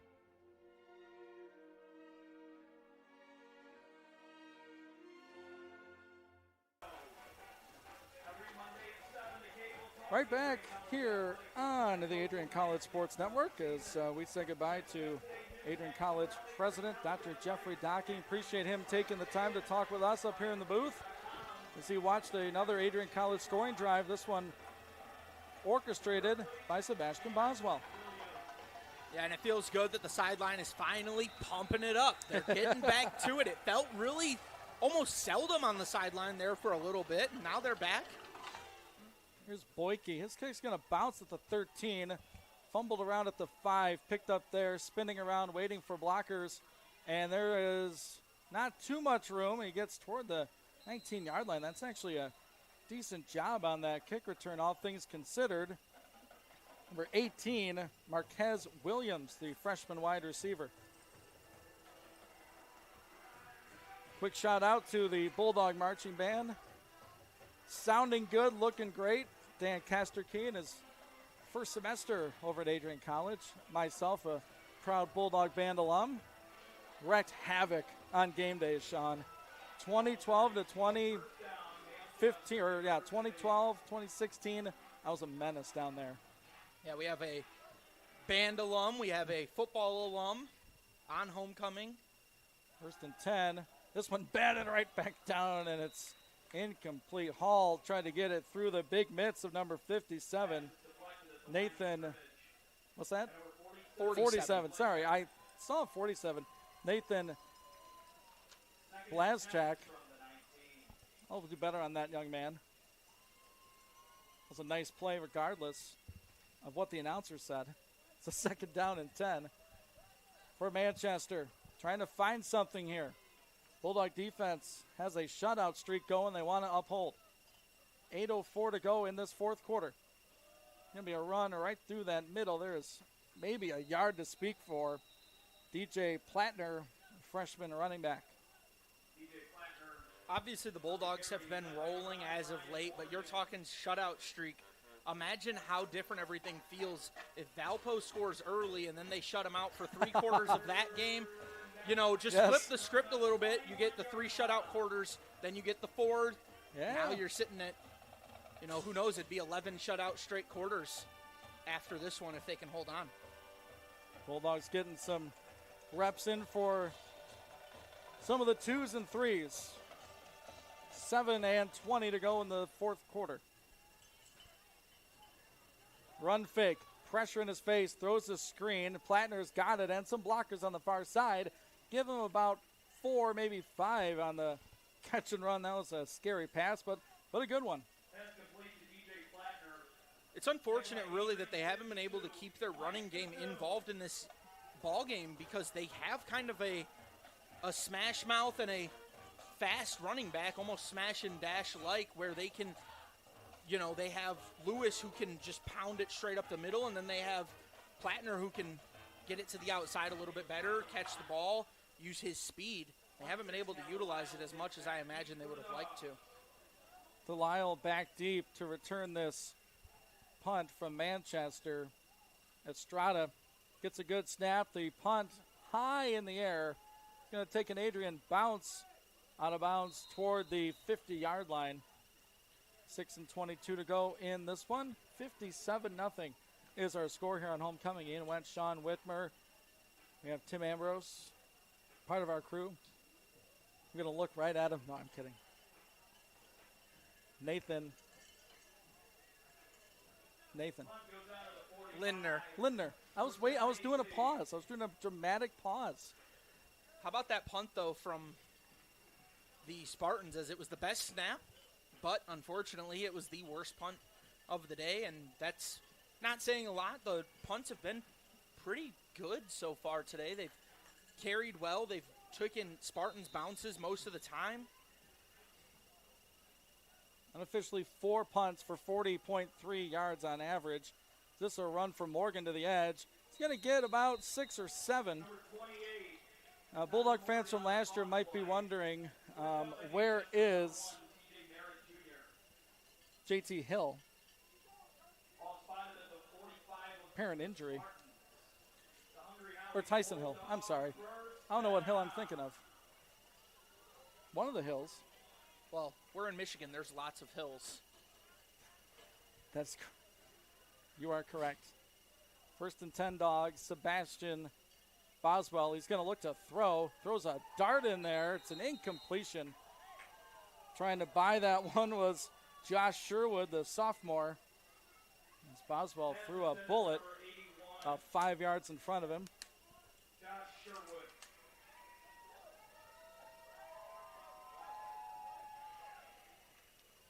This was part of the game where, Coach Palka said, got to stay focused, got to stay locked in as a coaching staff. A lot of moving parts, getting different guys in the ball game. 2nd and 10. Spartans bring pressure, throw to the flat, dropped. No, did he catch that ball? He did. What an acrobatic grab for a couple yards. Blake English. That was a nifty little 2-yard catch. I don't even know if I'd call it acrobatic. That's just poise and strength to take that contact and hold on after bobbling it before the contact. 3rd down and 8. 8 yards to go for Boswell. He's going to the air. Near sideline. Nice grab. Might be about half a yard short. Landon Christensen. Nice mitts by the sophomore. It's about a yard short. It is 4th down. Inside of 5 to go.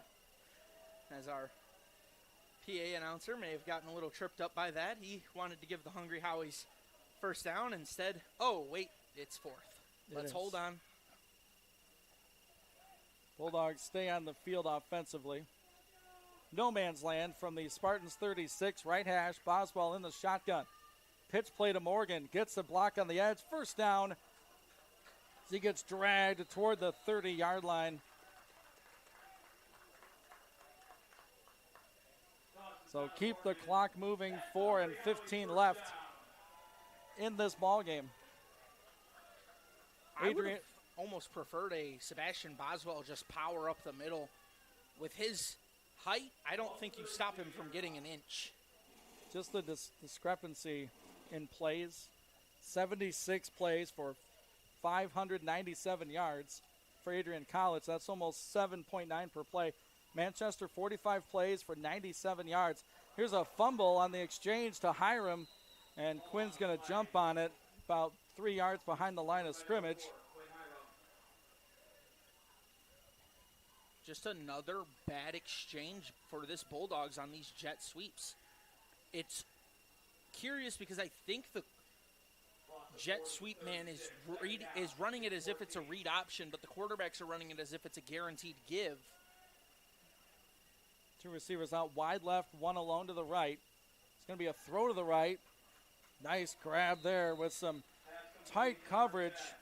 Another one for Landon Christensen.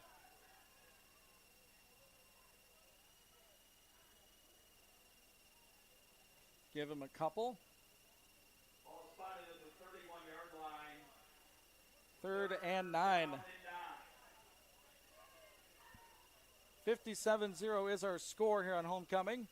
Ian Wentz, Sean Whitmer on the microphones today. Boy, they're going 5 wide here. 3 on the right, 2 on the left. Boswell alone. And we have a stoppage, a whistle, injured player running off the field. I like the idea of Boswell just letting the arm eat here. You can play it safe if you want to go for 4th if you're the offensive coordinator, but if you give Boswell a read deep, I'd like to see him just power one through.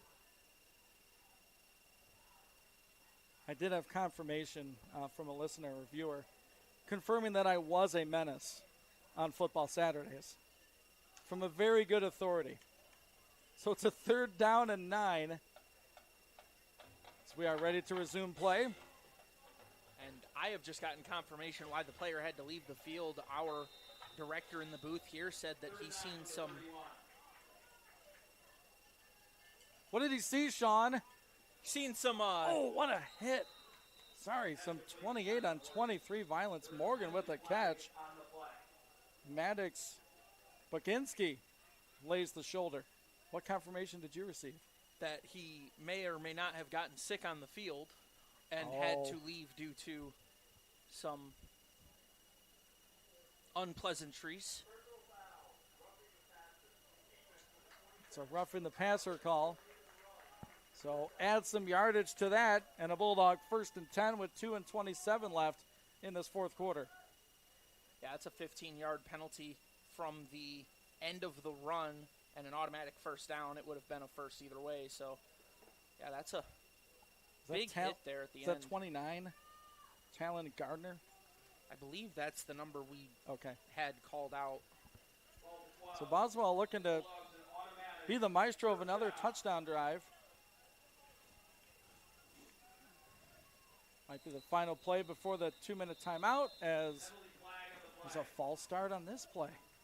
Also, the chains weren't quite set on the far side of the field. Be sure to tune in all season long on the Adrian College Sports Network. Ian Wentz, Sean Whitmer will have every game except one together this season. We'll be together next week. We're going to head up to Olivet. It's a 2 p.m. kickoff at the University of Olivet. Then we'll come back home for Albion October 4th. Yeah, and then Calvin's the one I miss. It's a run for Morgan into a massive humanity at about the 10. You're right, Sean. Bulldogs go back on the road on the 18th. So bye week between Albion and Calvin. Then we come home for Hope at Kalamazoo, trying at home. Then at Alma to end the season. And, well, if things go this well, end of the regular season.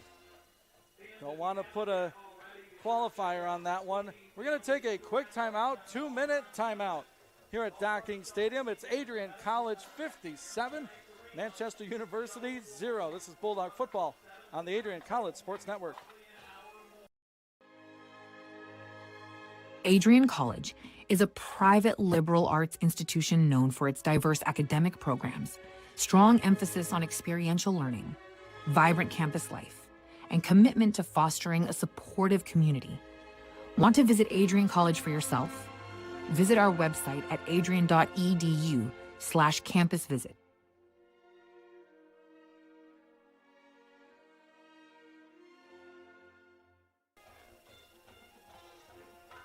We welcome you back to Adrian College Docking Stadium here on Homecoming.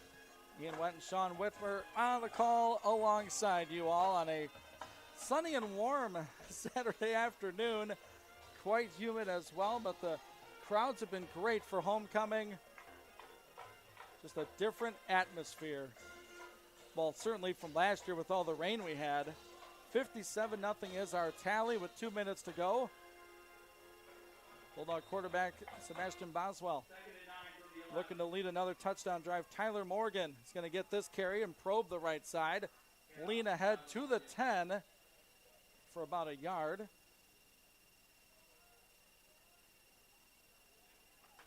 Probably see another run here. Charles McGrant there. He was blocking his man, and when he got beat, instead of continuing upfield, he turned around to keep blocking him and ended up bringing down Morgan on the play. So freshman tight end Alex Dixon enters the ball game on the right side of the line of scrimmage. Gonna have three big bodies lined up in a triple bunch formation. Boswell pitches it that way. There's a convoy for Morgan, who lowers the boom at the 5, stays up, pushing, and a stalemate at the 3. Blow that whistle. No one needs to get hurt now. So Morgan's toss gets about a yard away from first down. Now decision time here on 4th and short. Short of the first down.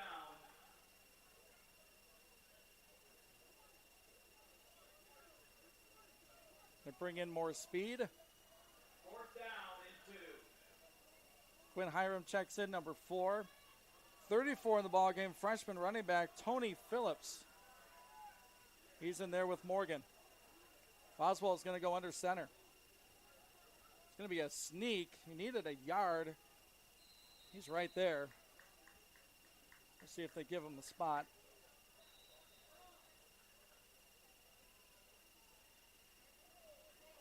Hard to tell from our angle.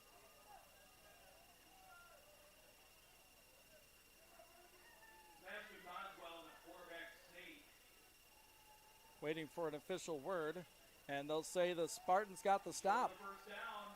So, Adrian's offense stymied on a 4th down sneak. One of the very few things that have not gone well for Coach and company. It's unfortunate, too, because I could see from up here the celebration that was going to ensue if there was a touchdown, as I could see Quincy Dorsey talking with one of the dance members over on the sideline, trying to get the palms from her to go celebrate with the team. Happened to be looking down because my girlfriend is on the dance team, and see her talking to Quincy Dorsey and shaking the palms and offering them. Hall from his end zone, steps back, throws right at the goal line. Oh, they're going to say he was out of the end zone when he caught the pass. Boy, a near exclamation point for this Bulldog defense. And that, folks, should do it. The final moments have ticked off the clock here at Docking Stadium. And it's another dominant Bulldog victory here at home. The Bulldogs defend Docking. And they win this one 57-0. And what a homecoming showing, especially in that second half. 20-0 at the break. Bulldogs put up 37 in the second half and move to 3-0 on the season. Consecutive 3-0 starts to a year for the first time since the early 2000s, as we await MIAA play next week. Yeah, this game really just, it started so close. As we seen early in the game, it felt like the Bulldogs might have gotten snuck up on. They might have gotten a little bit too far ahead of themselves coming into this one, maybe a little bit too confident, but that talk at half seemed to really shake things up. Only put up 20 points in the first half. You put up 21 in the third quarter alone. You finish with 37 points in the second half, so gives you a 57-0 score, and the Bulldogs were jumping all over this Manchester team in the second half. And if you're the Spartans, you are now 0-3 on the season. You stay on the road, get to HCAC play at Bluffton. They'll take on the Beavers on Saturday, October 4th. And as we've been mentioning, Adrian hits the road, our first conference game of the season against the University of Olivet. That's a 2 o'clock kickoff. You can tune in on the Adrian College Sports Network. We'll take a break. We'll be back with our post-game show, a breakdown of this one, some stats, and later on, Sean's selection of the player of the game. We'll be back. Bulldogs, big winners again. This is Adrian College Football on the Adrian College Sports Network.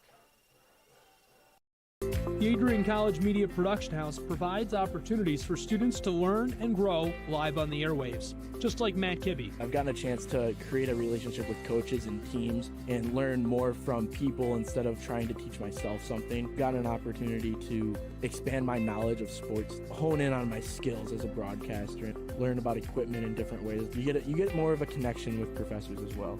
Providing opportunities, growing leadership. The Adrian College Media Production House. Thanks for tuning in. Back on the Adrian College Sports Network. Some numbers from our contest. First, we'll do the team numbers for the Bulldogs. 29 first downs to Manchester's 9. Bulldogs had 300 rushing yards on the day on 40 carries, 7.5 per rush. Bulldogs gave up 2 rushing yards on defense and 25 attempts. Bulldogs had 31 catches, 319 through the air, 14 for 93 for the Spartans.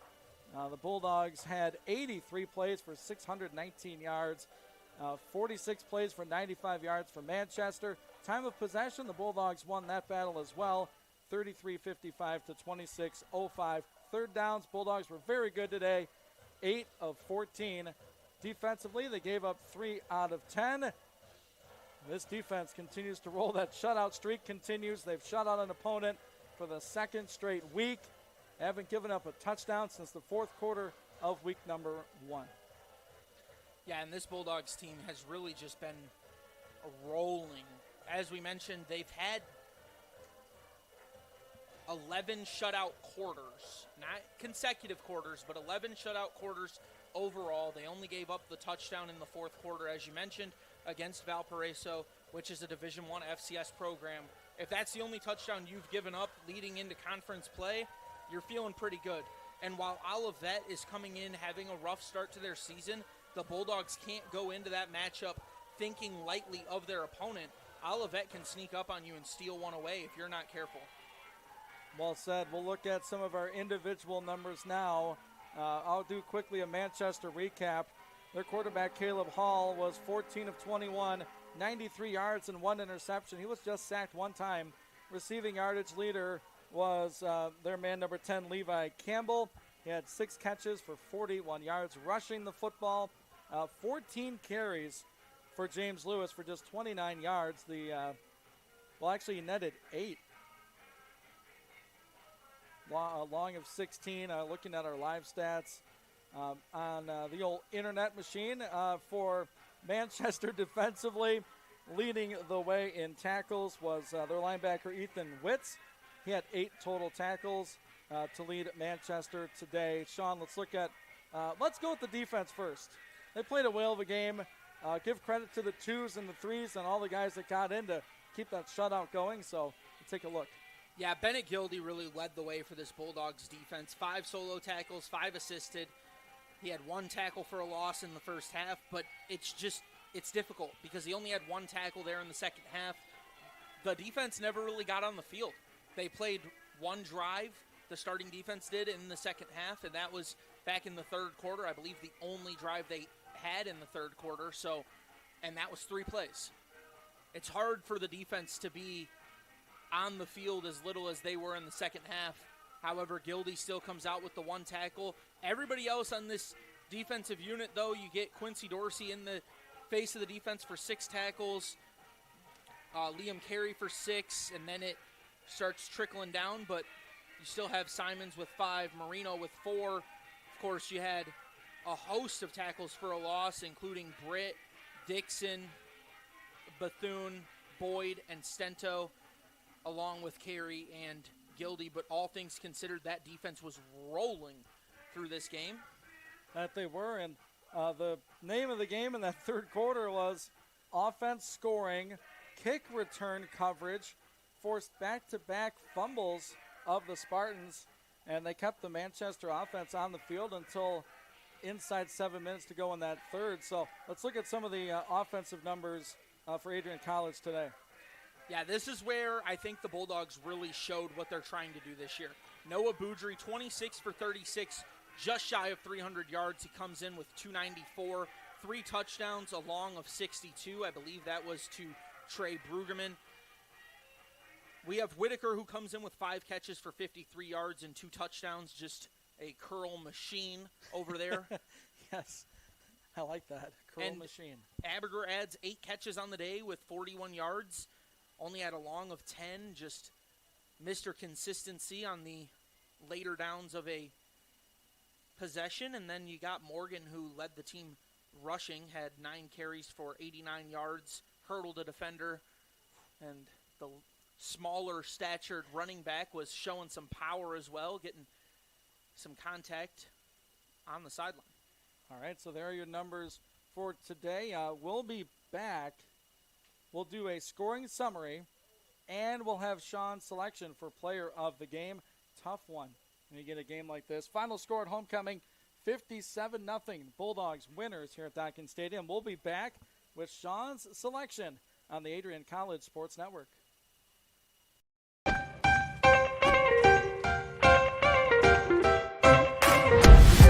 I'm a special ed social worker. And I'm a third-year public affairs major. I'm an action filmmaker. Jevi is like a consolidated platform where I could have focused information in a couple swipes. You can be another small voice that adds to a beautiful space. That's what I'm here for.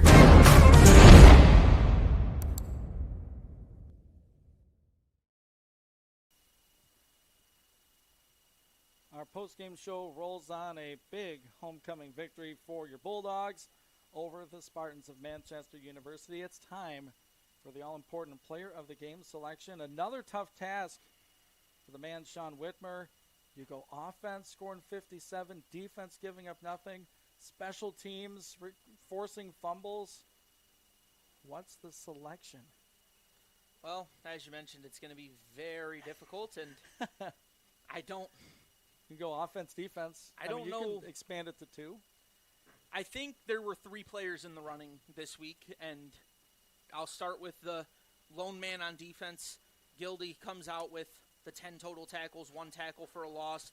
The thing that really hurt him at the end of the day was those 3 straight special teams turnovers that allowed the Bulldogs to just keep rolling their offense out there, and it only gave him 3 plays on defense in the second half. I think going into half, he's easily the player we're watching and thinking he's going to get player of the game. Things changed as this team really stepped it up. And then you look at offense, and it's kind of a coin toss. Do you want to go with the wide receiver that was showing some strength and power? Do you want to go with the running back that was doing it all early in the game? Or do you want to go with the man himself, Noah Boudry, who had 26 for 36, 294 and 3 touchdowns through the air? He had another one on the ground. And I think the only other player you could go with is Whitaker, who had 5 catches, 53 yards, and 2 touchdowns along of 16. Didn't do a lot as far as going deep down the field, but he was very consistent on the curls, showing his numbers, catching the ball and powering forward to get some extra yardage. And I don't like going with the same player in back-to-back weeks, but unfortunately I think Noah Boudry is the player of the game. Anytime that you're the quarterback of an offense that can get your backups in the game and have them play an entire quarter by themselves, I think that adds a level to it. He only played 3 quarters. He had 7 carries for 83 yards and a 48-yard touchdown run. He also went 26 for 36, 294 yards and 3 touchdowns. He did fumble an exchange once, but he was able to get back on the ball and run it for a positive gain. There you are, the players of the game. We'll do a bit of a scoring summary. It started at 4:59 in the first. Trey Brueggemann, a 4-yard touchdown rush. That kept a 10-play, 61-yard drive. Then a couple minutes later, 2:42 in the first, Noah Boudry, a 48-yard touchdown run. The extra point was good. The first extra point, a botched situation. 2 plays, 50 yards on that second drive. And then Noah Boudry hits Braden Whitaker for a 16-yard score with 1:14 left in the second. Extra point good. That was a 12-play, 72-yard drive in just under 4 minutes. And then the third quarter, avalanche. Noah Boudry finds Braden Whitaker for a 6-yard score. 12:32 in the third, makes it 27-0 after the extra point. 6 plays and 76 yards. Trey Brueggemann finds the end zone again, a 3-yard rush. 3 plays, 6 yards, made it 34-0 after the PAT. 10:50 left in the third. That was off of the fumbled kick return. Then Carson Schrader gets himself in the TD column, a 14-yard rush. Extra point by Jack Boyke was good, a 12-play, 61-yard drive. With 6:39 left in the third, it was 41-0.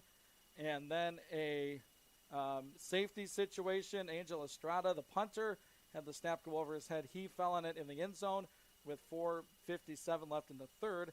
2 scores in the fourth. Noah Boudry finds Brady Raymond for an 8-yard touchdown. 11-play, 62-yard drive. 14:52 left in the game, made it 49-0. And then Sebastian Boswell runs it in from 6 yards out. Jack Boyke makes another extra point at 8-play, 76-yard drive. And that was the final tally in the football game. 8:19 left in the fourth quarter. And that's where we have our final score this afternoon, 57-0.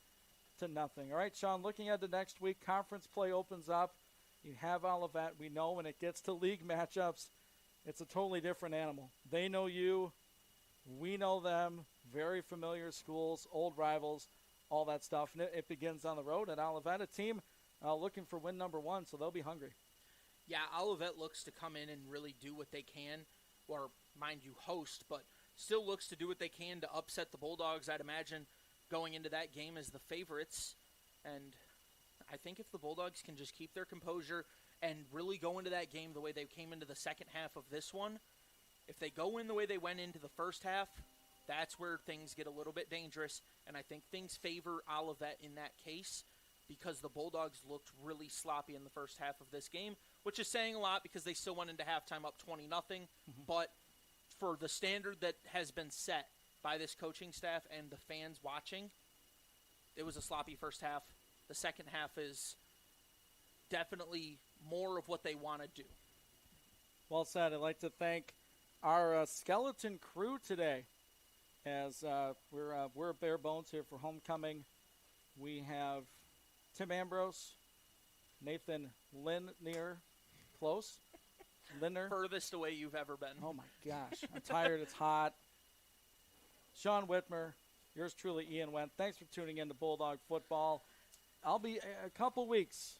I'm just going to do flashcards with Nathan's name on it. That's what I'm going to do. You weren't part of this. I'm not saying your name. Well, we said his name once. Oh, yeah. You got hit by a football. How'd that go? Yeah, nice. Oh, jeez. All right. Well, thanks for tuning in, Bulldog football fans. Another victory. This one at home over Manchester University. 57-0 is your final score. This has been Bulldog football on the Adrian College Sports Network.